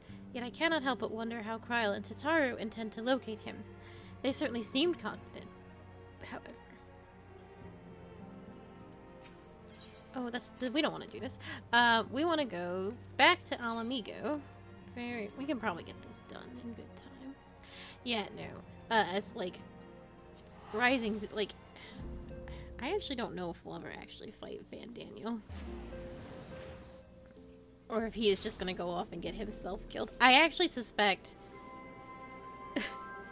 I thought it was going to happen with, Xenos and the Exarch, that they were gonna do some parallel of the Sephiroth and Aerith scene.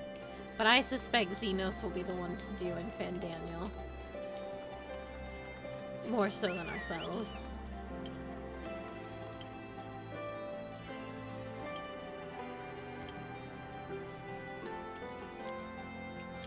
Sephiroth parallels, I'm sorry, Xenos parallels Sephiroth a lot. Oh look, this is that's a flight path quest. I have so many quests here, sorry. It was just like, which one? Sid's investigations in Turncliffe have led to startling revelations. Good to see you, Akali. I'm pleased to report that Master Garland and the others uncovered a fair bit of useful information in the Imperial City in Turncliffe. In fact, he'd like you to rendezvous with Gaius in the town square, where he'll reveal what they've found. Once you're ready to depart, your escort will lead the way.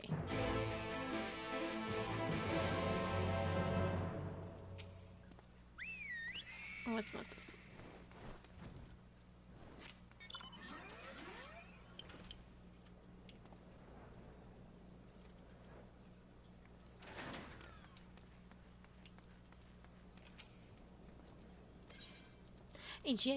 I think I've done Emerald Normal exactly one time.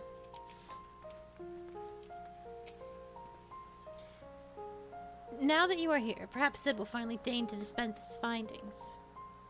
Severa, inform him of Akali's arrival.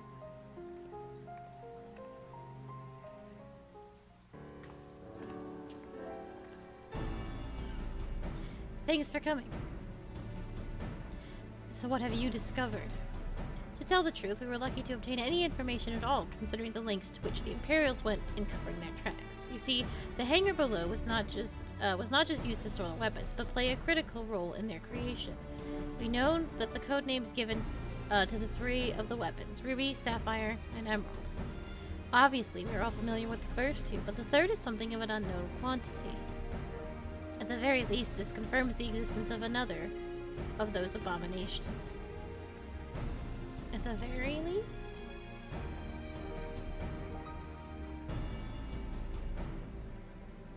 The problem lies in ascertaining its whereabouts. None of the locals have seen anything resembling a weapon being transported either by land or air. Which of course leaves only one option, the sea. According to what fragmented data we were able to recover, the Emerald weapon is equipped with aquatic capabilities much like Sapphire. Meaning that its escape from Turncliffe would have gone undetected and could potentially be anywhere by now. But if Alphonse plans to have it absorb more primals, the logical choice would be absorb Eorzea. And traveling by sea would allow him to circumvent the front line at Gimelt entirely. The Alliance must be alerted at once. Hold your chocobos. It seems the emerald weapon was still incomplete when the 7th Legion withdrew from Turncliffe. But it's far more likely that it was transported to another facility in order to add the finishing touches.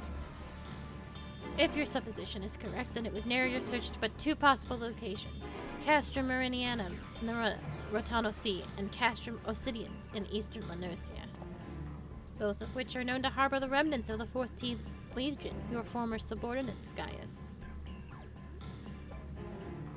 But be that as it may, our objective is unchanged. Valadine, you, and Severa will make your way to Castrum Obsidians, while Akali and I head for Castrum Marianum. Should we locate the emerald weapon, we will give you the signal to dispatch the G-Warrior and eliminate it before it can be activated. Sorry to disappoint you, but we're still repairing the damage it sustained during the encounter with the Sapphire weapon, while Alagon machinery has its uses. It's a bugger to find replacement parts in a pinch. We've actually been... Look how sad you are. We've actually been working to expand its already impressive arsenal, but the G-Warrior itself is in no fit state for combat. While I'm aware this is far from adequate replacement, I can provide an ironworks submersible to help Akali and Gaius reach Castrum Marinium. I'll have one sent ahead to Vesper Bay.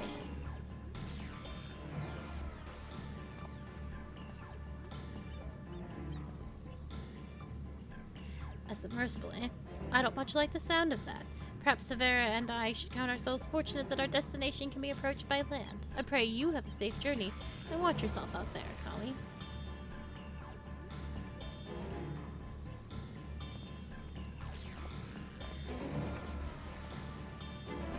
It is time we departed. Let us make our way to Vesper Bay. You should be nowhere near Vesper Bay. You shouldn't really be in Eorzea at all.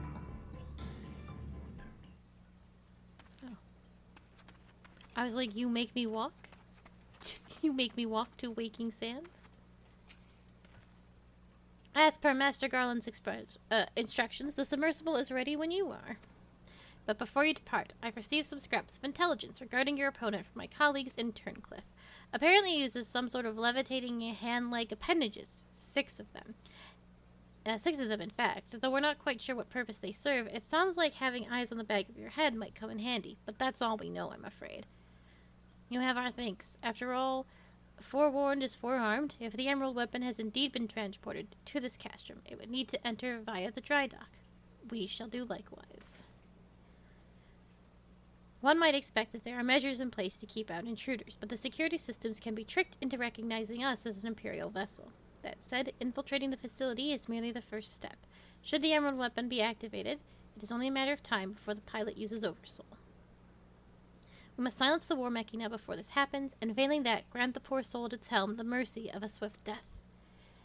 Had these wounds healed more quickly, I could have gone with you, but I fear I would only slow you down. As such, I shall provide what support I can from afar. Whatever happens, the emerald weapon must be defeated at all costs. Let me double check.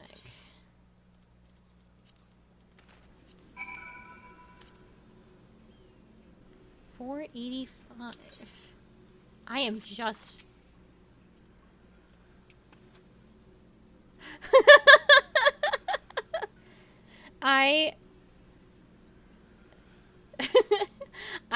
I told some friends of your plight, and everyone, a lot of them had to do it on very easy. So don't feel bad.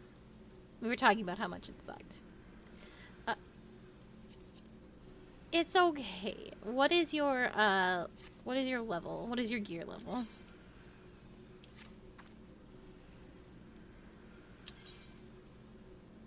Alright, you are not quite strong enough to go in there. So let's run to Yulmore very, very fast.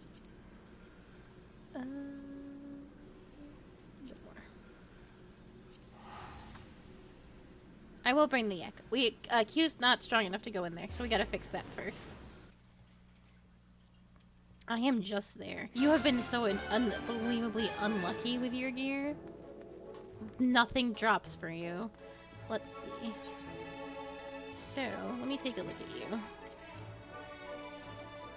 480, 480, 480, 485, 450. So you're gonna want to replace... I don't know if you're gonna be able to replace your pants. Necklace.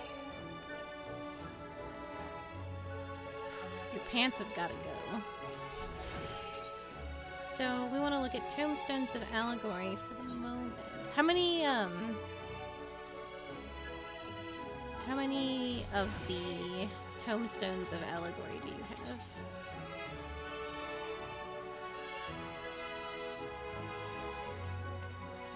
You can look at that. You have 604? Well, you can at least replace your necklace. I don't know if that'll get you there, but...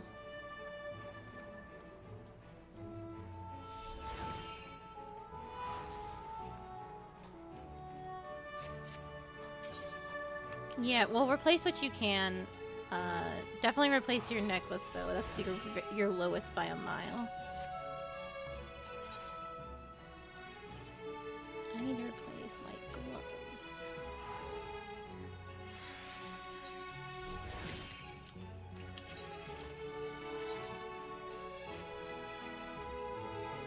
There you go. We're gonna be doing Eden tomorrow, which will hopefully help get you some more gear. We should have done Eden first, but we didn't have time. Oh, you will not be here. Alright, I will do Eden with you. I am gonna do Eden without you. I will do Eden with you, though. Probably Friday, after stream on Friday. Because you want it done before we do anything on Saturday.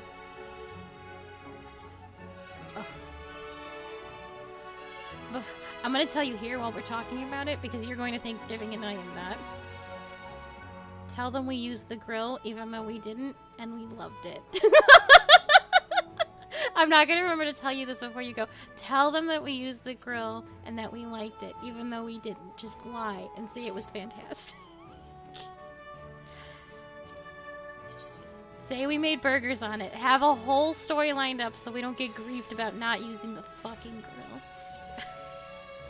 I don't want to hear it. I feel actually anxiety about not going, and I feel like I'm going to get messaged about it.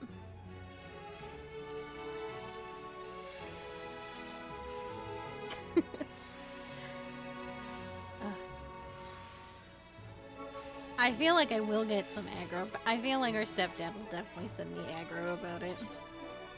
But anyway, let's do it. I don't know this fight. I have zero information for you.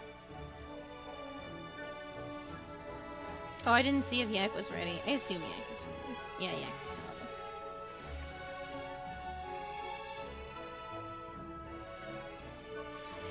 If you could do me a solid and not bring back food, that would be fantastic. Oh, I don't want it.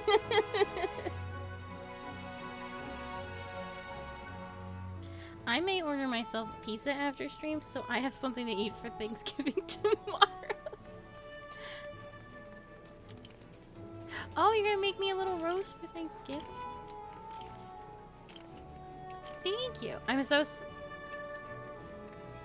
Thank you. Oh, I'm so excited. I will not order myself a pizza. Well, no, I can still do that. I'm so sorry that I gave all the herbs to the rabbit. I didn't know it was for the stew.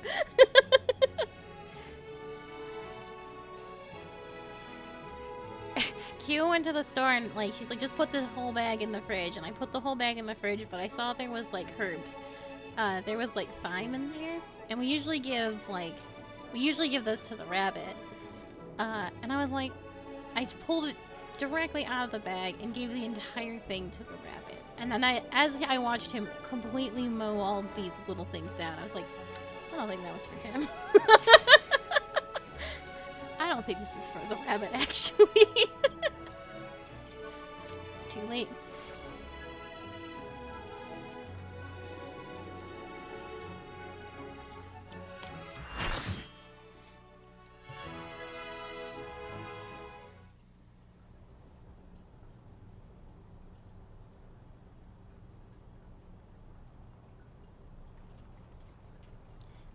This is it, the emerald weapon.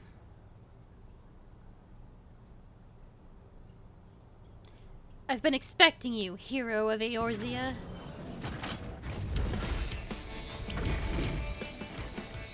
Look, Father, this is the power that we command.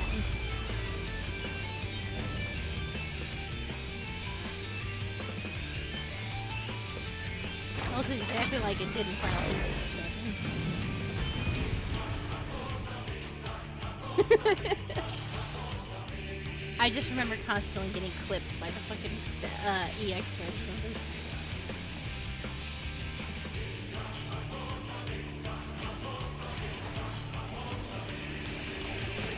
I please target the boss.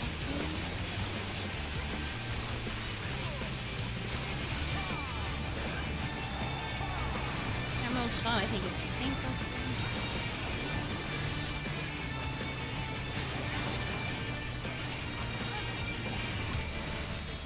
So let's come over here. Oh, out. And then we go in and we just keep walking. Out.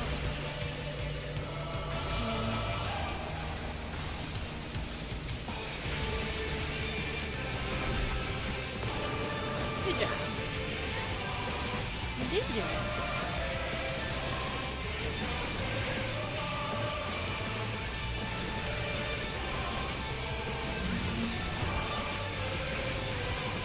Those are going to explode.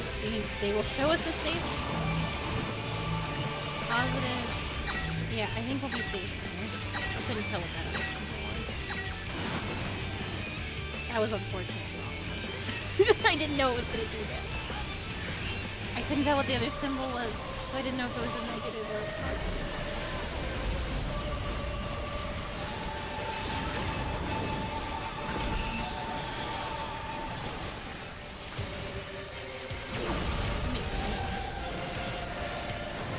We want to be next to this blue circle, and we get pushed back.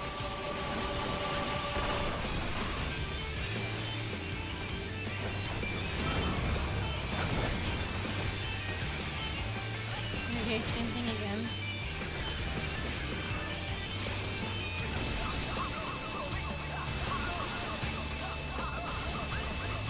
Not too far out, he's gonna make the platform small again.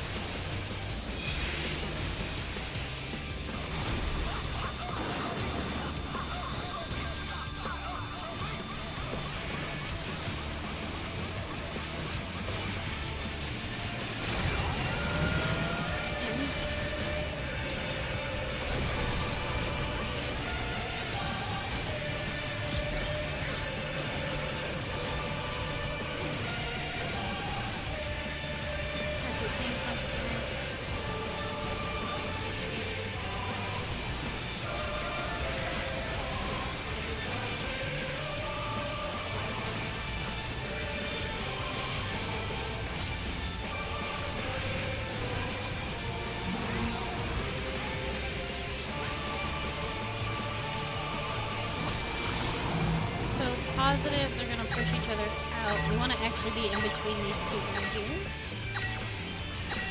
There you go.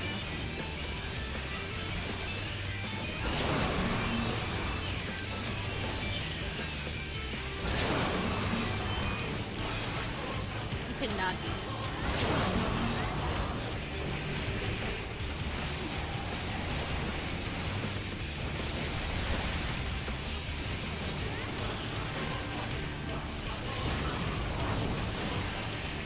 Split the world in half again, I'm pretty sure base down. Oh, never mind. I don't know anything. You're gonna probably want to stand up. There's balls that are probably gonna shoot out. Do we take the blast? There's no way we take the blast. Oh my god.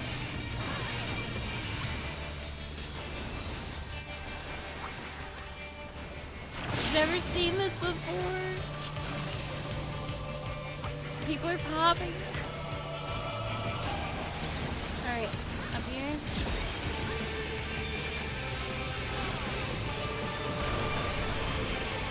Goodbye, Nick. You must tank now. There you go. Nice provoke.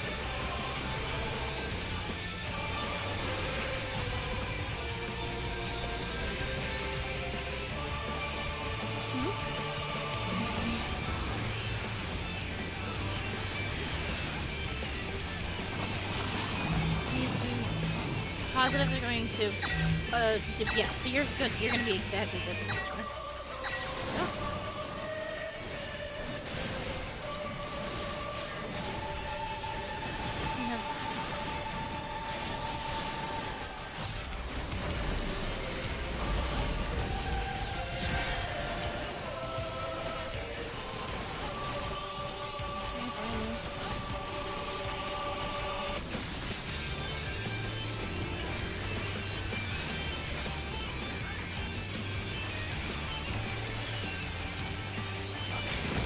To kill him. Always die. Oh no. That's not how this works. There's no enrage in there. Probably.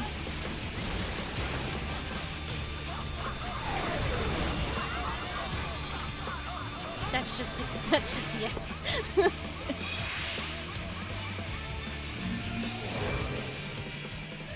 You didn't think it was over.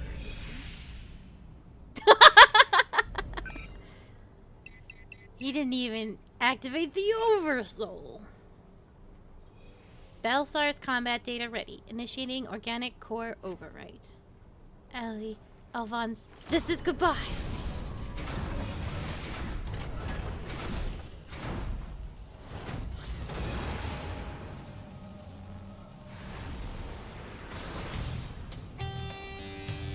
What is the meaning of this? Wait, that glow. You have not run Praetorium 5,000 times like the rest of us poor souls. But, he transformed into gold for reasons we don't know. It was part of his whole thing. That's a death wall. Grab the boss.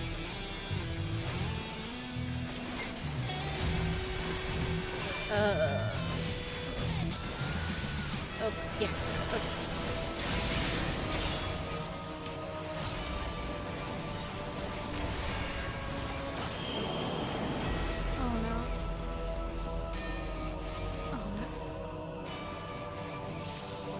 People don't know what's going on. So if you get one of those arrows, they're going to force you in a direction, so you go into the opposite, but make sure you don't get thrown into an AoE.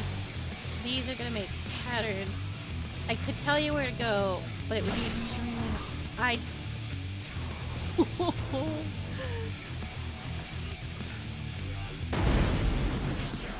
grab the boss. You're the only one that can. I'm going to grab Yak.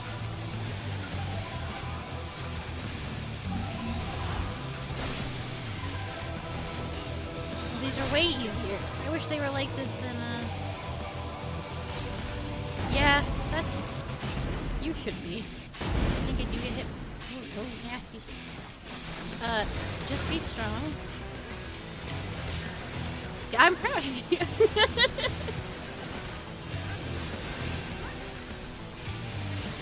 I'm gonna give you that bubble for safety.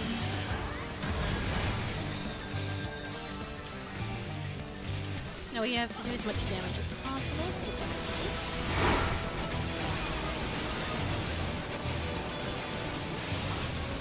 Oh god, they're the worst. The swords.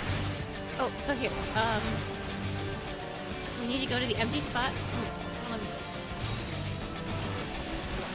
Now we move here. And we move back over. Very good.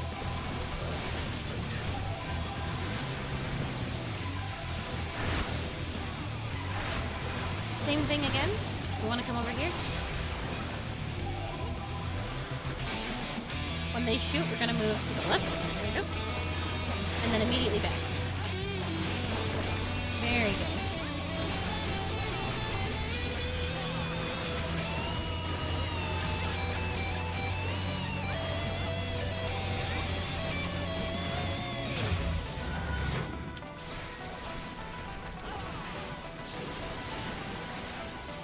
No, yeah, don't adjust for DPS. DPS will adjust for you.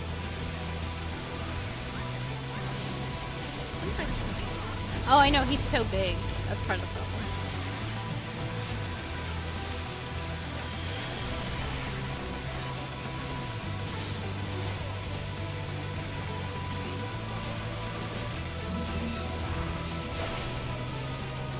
It's gonna be that sword thing again.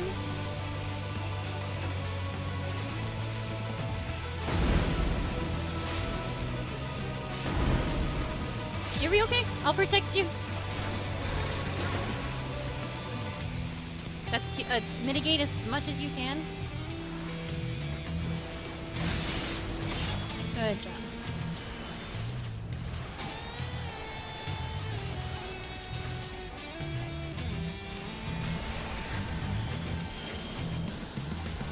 So yeah, wait. Okay, you don't have it. It doesn't. Whew.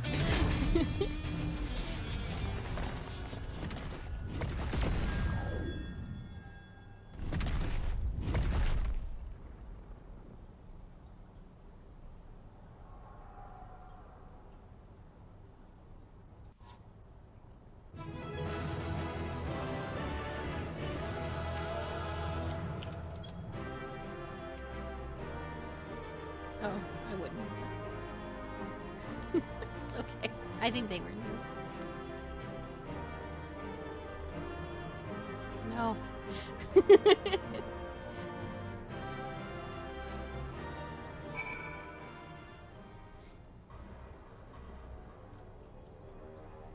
It's okay. I think they were very near. And so it ends.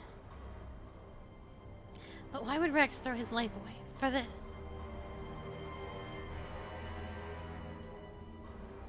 God, right? Just push right down them stairs. You were right. If I am to ever learn the truth, I must concentrate on the task at hand. Of course, we do not need to wait for Sid's analysis to tell us whose combat data was used on the screen. On this occasion, it galls me to think that my techniques and strategies could be so closely replicated. Nevertheless, the observations I made during the battle may yet prove useful. As a matter of fact, that was not the only information I was able to gather.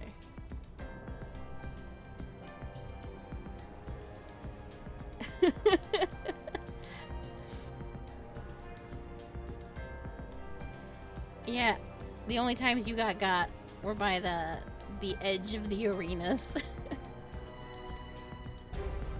Meeting the way is now clear for Sid to inspect the war mechanist remains. I actually thought that first time I was like, oh, I saw you on the other side, and I was like, oh, you must have arm's lengthed it.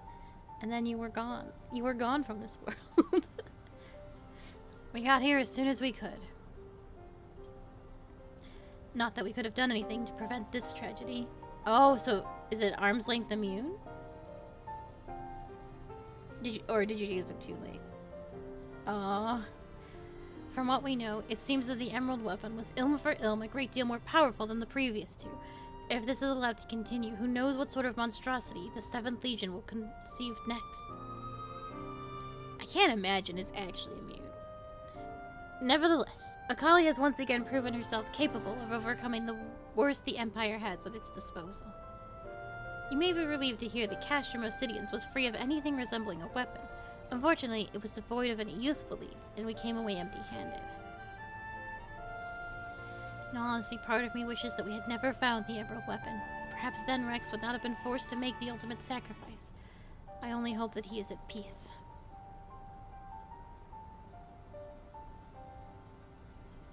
We will do what we can to spare the others from sharing his fate. I and the Ironworks will search this place from top to bottom for clues as to the 7th Legion's plans. Before that, allow me to sweep the area for booby traps and the like. I would not put it past the Imperials to have left a few surprises for us. Agreed. I'll go with you.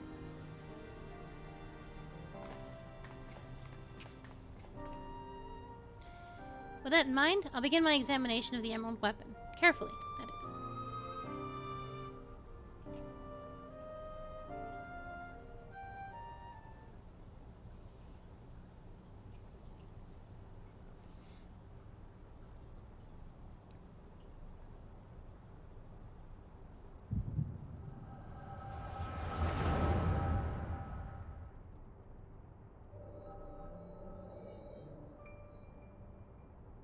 Alphonse, you knew all this time, didn't you? Miss Landia and Rickon too.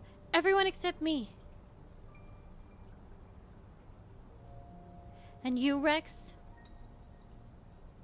Yes, that's what the synthetic Orazite system is. The fusion between pilot and core is the key to Oversoul.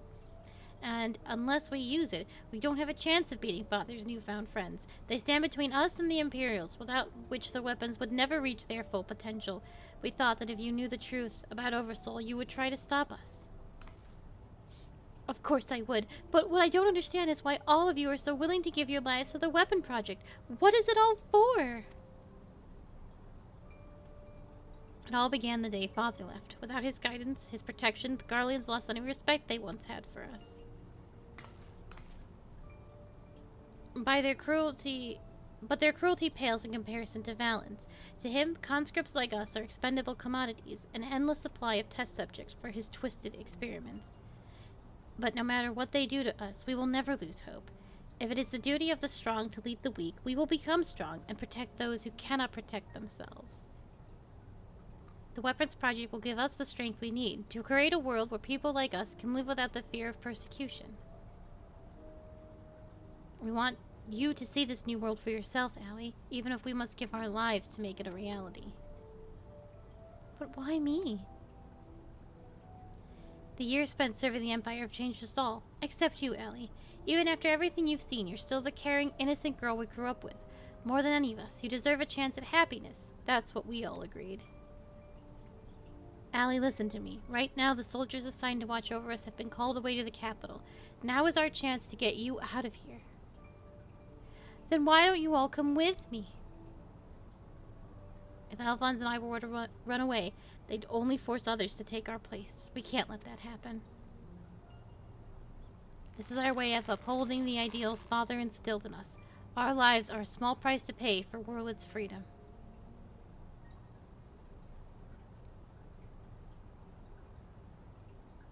No, how can you expect me to leave you behind? I won't do it.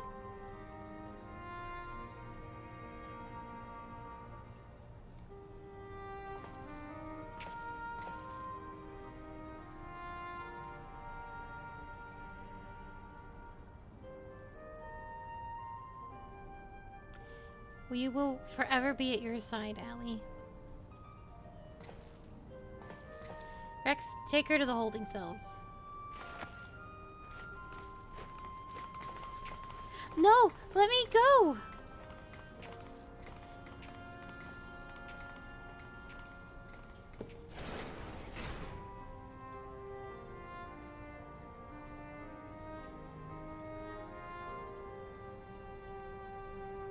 So win or lose, the plan is to hand over the castrum to Father. Is that right? Yes. They'll take Allie into their custody before the Garleans return, while you will be free to pilot the Emerald Weapon without her interfering. We can't let her hinder the completion of the weapon project. I'm counting on you, Alphonse. Don't let our sacrifices be in vain. Rex, have you forgotten what I told you? You mustn't use Oversoul. I can't lose you too. We both know I can't win without it. Besides, we need the combat data of the Emerald Weapon, fighting at its peak if we're to have any chance of perfecting the synthetic Aurosite system. You know I'm not the sort to do things by halves. Forgive me, Rex. Don't you worry about me. If this is where I meet up my end, I'll do it with a smile on my face. The rest is up to you, Alphonse.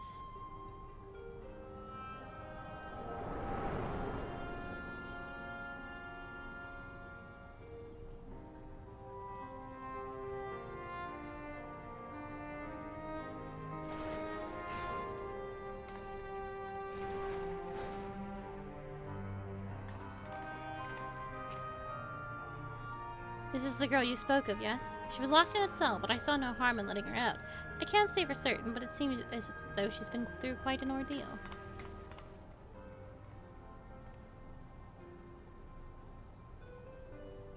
No.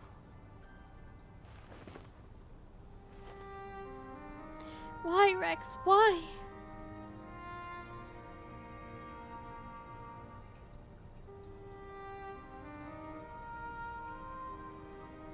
Guys, once we've extracted the core, we'll take it back to Turncliffe for analysis. Perhaps she should come with us. There's no use in her staying here.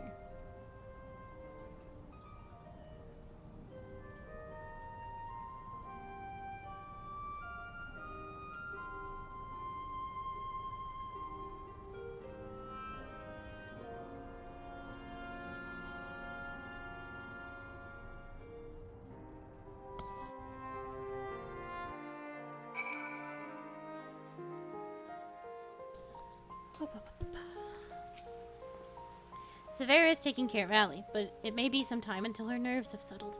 If the vision you witnessed is indeed true, Alphonse and Rex locked her away for her own safety. When she's ready, I would know more of what her brother hopes to achieve, and why he must resort to such desperate measures. Allie's condition has improved somewhat, but she remains in a state of shock. We must give her more time to recover.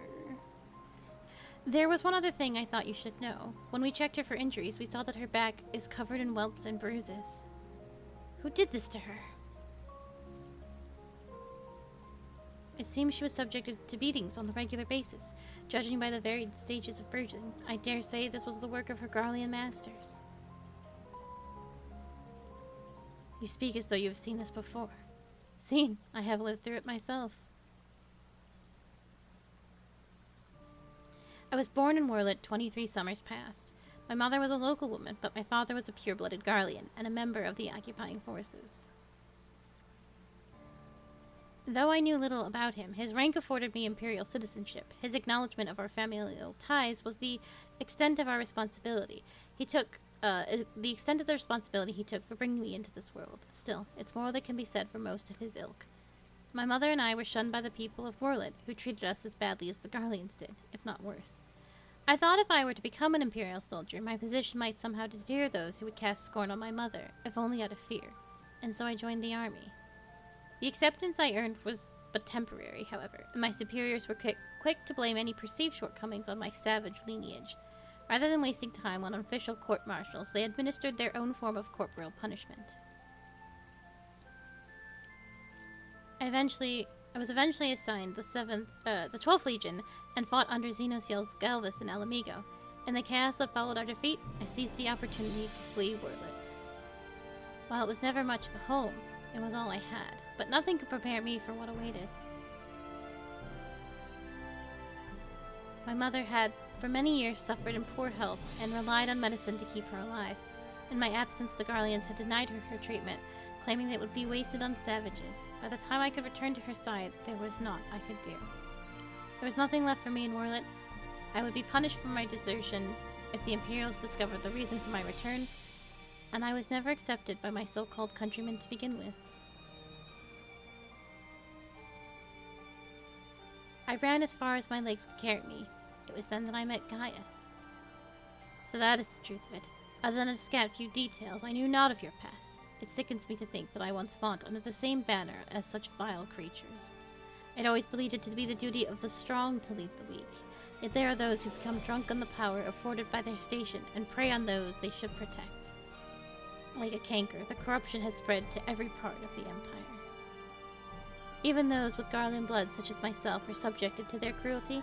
They hold particular contempt for the Aura, an easy target for abuse, being so few in number.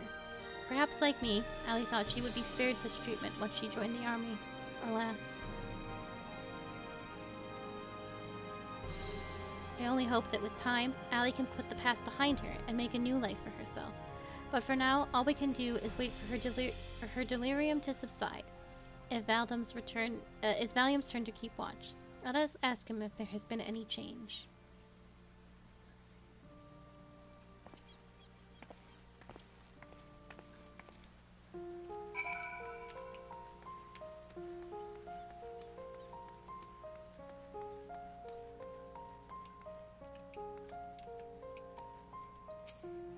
Well,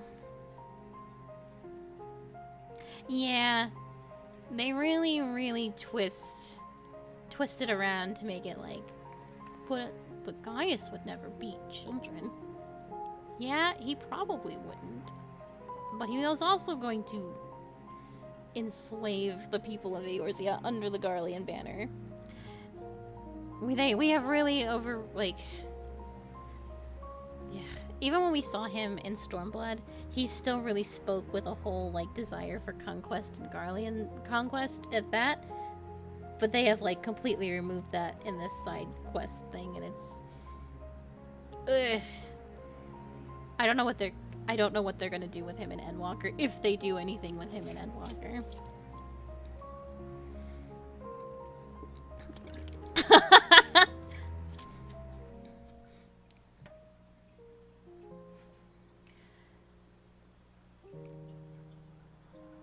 That is actually that is a common critique of, like, how does he not know that this is happening? And I will say it's true. He has never treated conscripts badly. That is, like, a huge part of his character, because he had the one guy that was a Rogadin. I always forget his name, Rabbit Teaston or something like that, who he gave a castrum to and was like, and even he was, the Rogadin was like, oh, are you sure you'll be, like, looked down at for this? And he was like, no, you deserve it. So he's always been, like, I would put in quotes, honorable in that sort of way, but he's still a warlord, and he was still a conqueror. But he had 5 kids that he adopted, so it's okay. That is what so yeah, it is uncomfy at best. I suppose you're here to ask about Allie. Is she well enough to speak with us? As her condition has improved somewhat, I would say so, provided you do not cause her any undue distress. Wait here.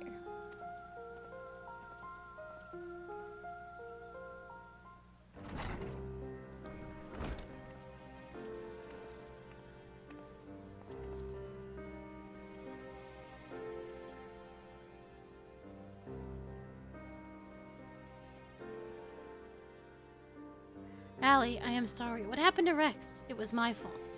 Miss Landia and Rickon, too. They died because of me and my foolish ambitions. Father, no. This cannot go on. Please, Allie, you must tell me all that you know.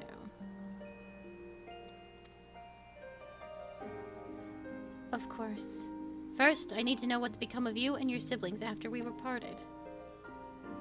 So much has happened. It seems like a lifetime ago. After your disappearance, we were all assigned to the newly reformed 7th Legion. At first, each legatus was quickly replaced by the next, until eventually a man named Valens van Varro was given command. He was sent from the capital, but before that he was a specialist in experimental magitech weaponry. We later discovered that he was ordered by Emperor Varus to complete a project involving anti-primal war machina, the weapons. But after the Emperor's death, he was free to employ whatever methods he saw fit, and his greed for power only grew. Some even say he is planning to use the power of the weapons to lay claim to the throne. But I think there's another reason for his obsession with the weapon project. Not that he'd ever tell anyone, but he's always muttering to himself, and I've been able to put the pieces together. He's jealous of you, Father. Valens von Varro, I must admit, it was only recently that I first heard that name. Valens used his knowledge of magitech to devise various military strategies. He was given a position in the army and quickly rose through the ranks. That was until one man stood in his way. You, Father. He was one of the candidates to lead the 14th Legion, but that role fell to you. After that, he was assigned to serve under a far more gifted engineer, Nero, who was in charge of restoring the Ultima weapon. Valens has resented you ever since going so far as to oppose the ideals you upheld, where you treated those who serve the Empire based on merit rather than their race or origin. Valens is adamant that pure-blooded Garleans are superior to all others. It never ceases to amaze me how far some will go in the name of revenge. All that hatred festering away. Nothing good could ever come from it.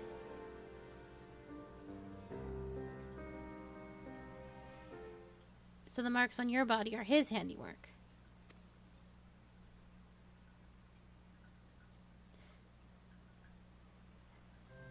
Yes, to Valens and his men, we are no more than fodder for his experiments, playthings on which they can vent their frustrations. Every day is filled with nothing but pain. If I had remained in Garlemald, you would have never been forced to endure this abuse. Why not take the children with you when you went to the... It's not your fault, Father. We could have fled from Valens if we wanted to. After all, we're expendable and easily replaced. The truth is, that's exactly why we couldn't run. And in saving ourselves, we would be condemning others. But if we were to stay, to see the weapon project to its completion, we would gain the power to defeat Valens and the Empire itself, freeing the world from his tyranny. That way, we might just start afresh and find a new place we can call home. And not just for us, but for anyone who wishes to live in peace. You would give your lives for a future you may not live to see. We took courage from your teachings, Father. The strong must lead the weak, and we would gain that strength by whatever means necessary. We will fight for the sake of those who cannot. But we knew that you'd never consent to our participation in the weapon project, which is why we couldn't turn to you for help. As the pilots, we're the only ones who are able to stop Valens. We know just how powerful the weapons are. He could use them to bring the world to its knees. And his masterpiece is the worst of them all. If only I could get my hands on it. Then I could save Alphonse and all of Warlet. Father, I know you and Alphonse stand in opposing sides of this conflict, but there must be some way you can help him. He may have called you our enemy before, but he never meant it. He still loves you, Father, and you are everything he aspires to be. I have failed him. Failed you all. But I refuse to abandon him to his fate. I will free him from Valens, if it is the last thing I do. Thank you. He needs you, now more than ever. Listen, Ellie, I once sought the strength to rebuild the world as I saw fit, but the ultimate weapon was not born to create, but to destroy. Alphonse must not follow in my footsteps. I know all too well where they lead. I will do all I can to help your brother. Pray tell me where he is.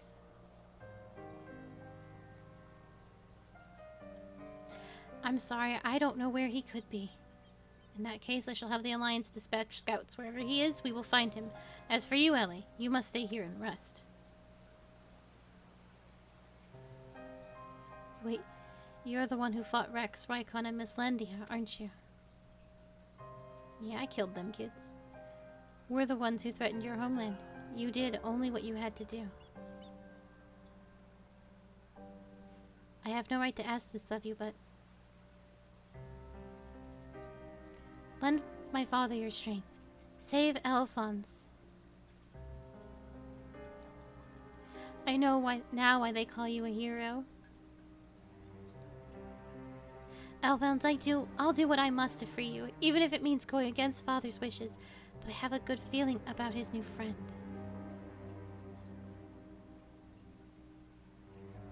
Severa, see that she has everything she needs.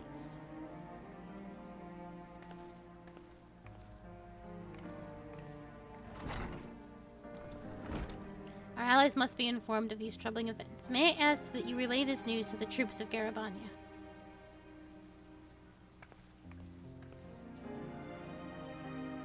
Your loving father act may fool the others, Gaius, but not me. For every life you've saved, you've ended 1,000 more. Or is this your idea of redemption? Get him.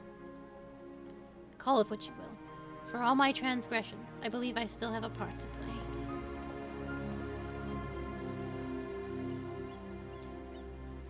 Was I wrong to spare you that day, or will you honor your word? It seems the time has come for the Black Wolf to show his true colors. It's all so bad.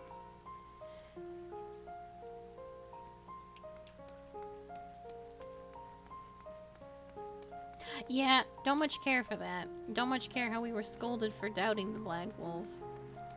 And being unreasonable. It's all very frustrating. It's like, you are right to feel frustrated and annoyed with this entire questline.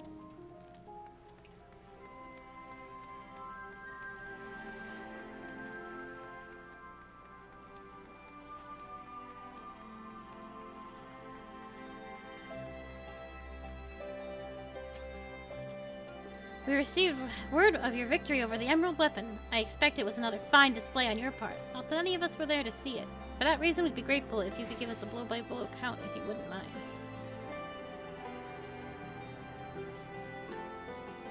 Do you truly love it, Yak?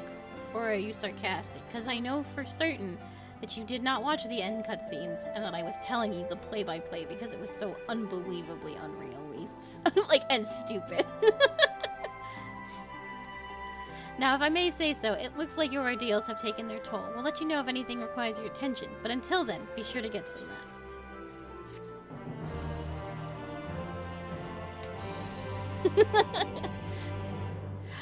Yeah, Yak did skip it, and then I was kind of grazing through the cutscenes, and it got so buck wildly bad, the end cutscenes for this whole arc, that I was like, Yak, this is stupid.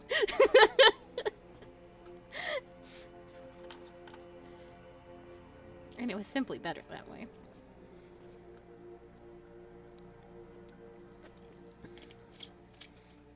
This is one of my favorite, if not most stupid cutscenes in the whole game, though. Three weapons, three pitiable displays of ineptitude.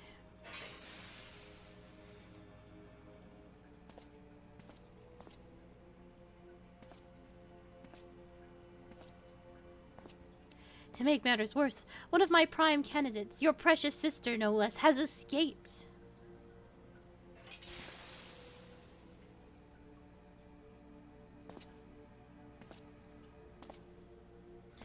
And who should she go crawling to but that swine Gaius, after everything I've done for her.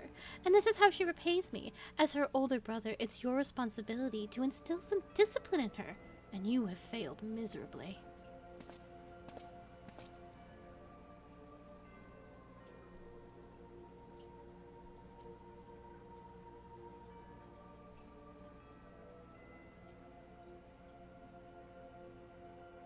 Well, don't just stand there, boy.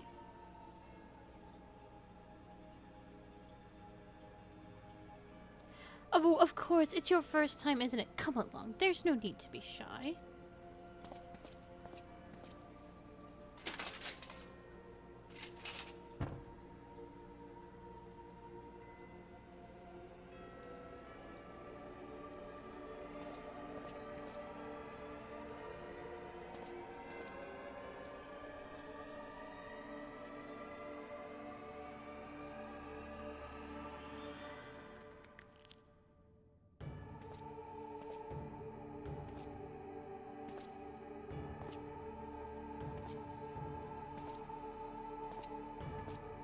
You see, something wicked has taken hold of this young man, and it's our job to cleanse his troubled spirit. It may look painful, but it's the only way, I assure you. He'll be ever so grateful, and you want him to get better, don't you?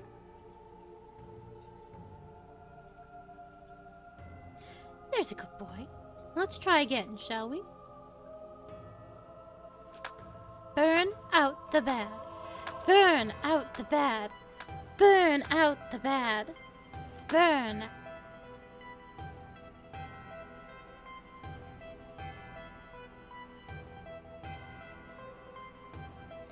Burn out the bad. Burn out the bad. Burn out the bad. Burn out the bad. Burn out the bad. Burn out the bad. Burn out the bad. Burn out the bad. Burn out the bad.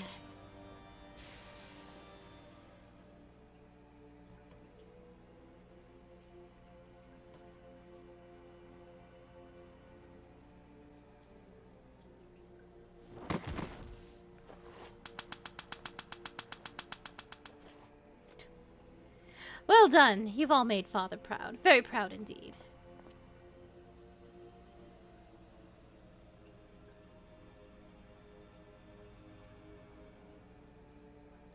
As for you, I thought you were a cut above the rest of the savages, but it appears I have been mistaken, and since you allowed that wretched sister of yours to escape, it falls to you to act as her replacement. I choose you as the next pilot, and your mission is simple. Kill Gaius Van Belsar, whatever it takes, and if you so much as entertain the idea of betraying me again, I'll exterminate every last one of your kind.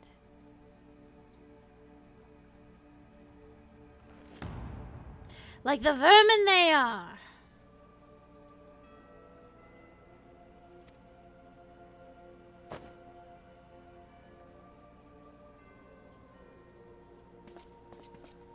Having said that, we will forcibly be initiating Oversoul using Xenos' combat data, so whatever schemes you may be hatching will never come to pass. All you need to do is sit back, let the synthetic Aurosite system do the work, with you as its conduit. You should thank me for allowing you to become part of my masterpiece. Your worthless existence will finally have some semblance of meaning.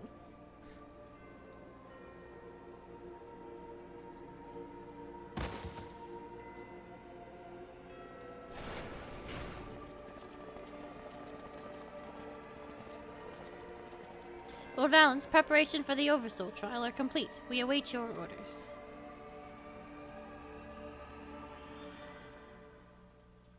Splendid. There's never a dull moment around here.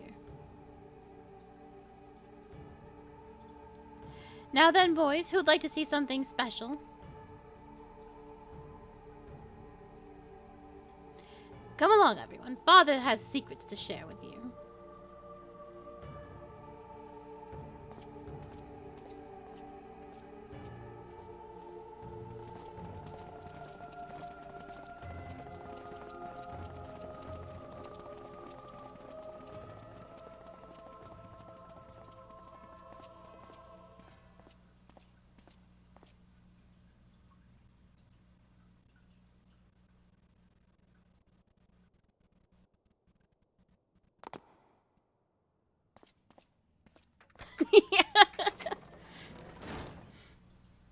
Yeah, Garland was like, this is simply not my problem.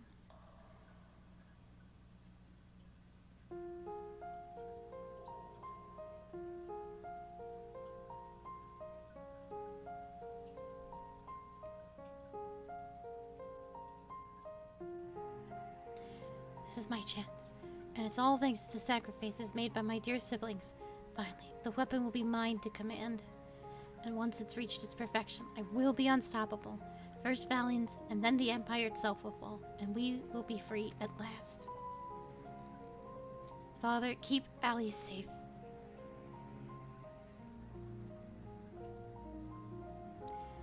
Miss Lendia, Rickon, Rex, I'll see this through to the end.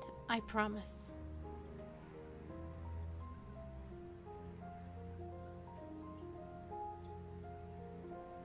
Until then, watch over me.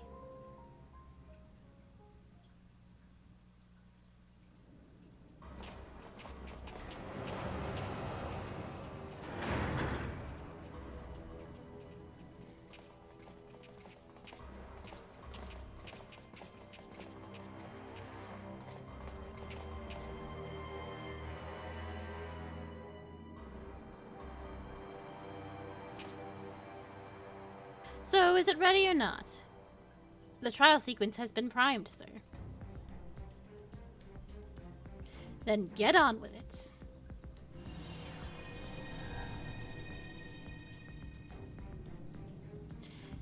Initiating synthetic orthite system, loading diamond weapon simulation.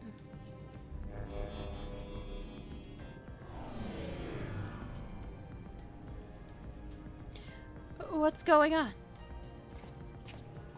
You're helping us with a little research is all. Whatever your name is, the time has come for you to contribute to the glory of Garlemald.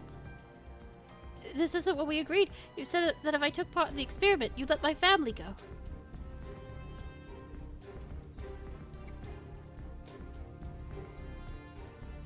You have Xenos' data loaded, yes? Activate Oversoul and be quick about it. Understood, Lord Valens.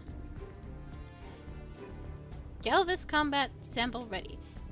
Initiating organic core override.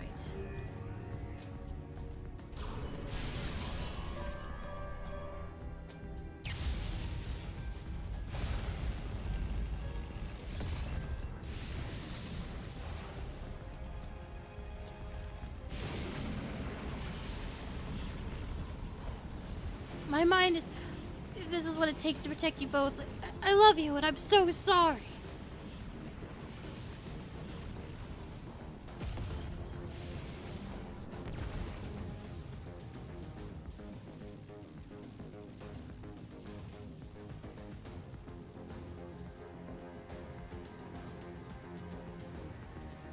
Where is my prey? Organic core override complete. Xenos Galvis data loaded.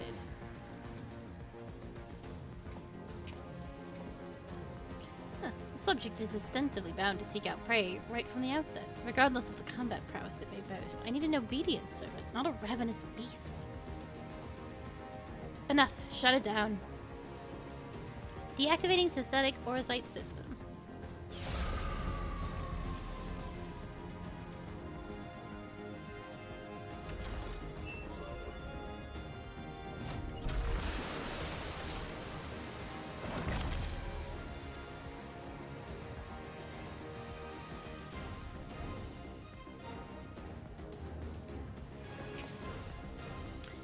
revolting.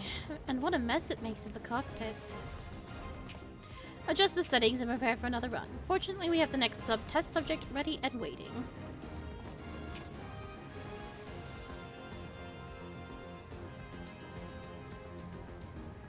But sir, you agreed to release his family in exchange for his cooperation.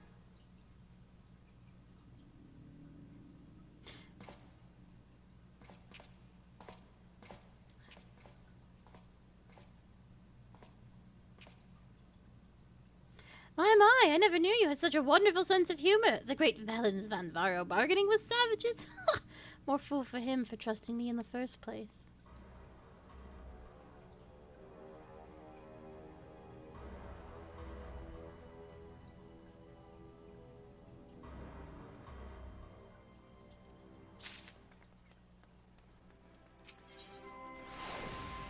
I should technically do this one, but I don't want to. I'll probably... So, how do you feel about all that?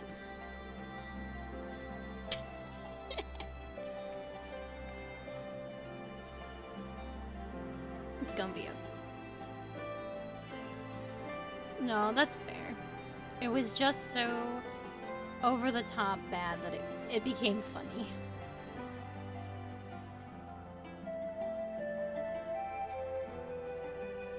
I don't think you've ever hated any of the storylines before.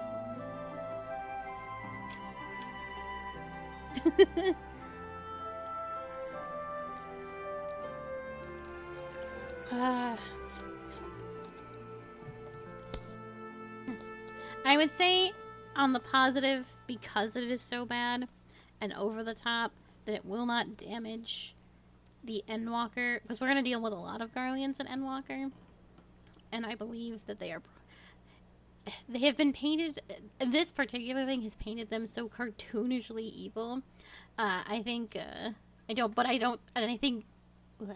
be okay, and it won't damage, probably, some of the sympathetic parts we're supposed to feel towards the Garlean people, because they have, in their history, had it pretty damn rough, and just through that injustice and Ascian machinations that has made them sort of cruel. So, I would not take this with any more. Once we're done with it, you can pretend it doesn't exist.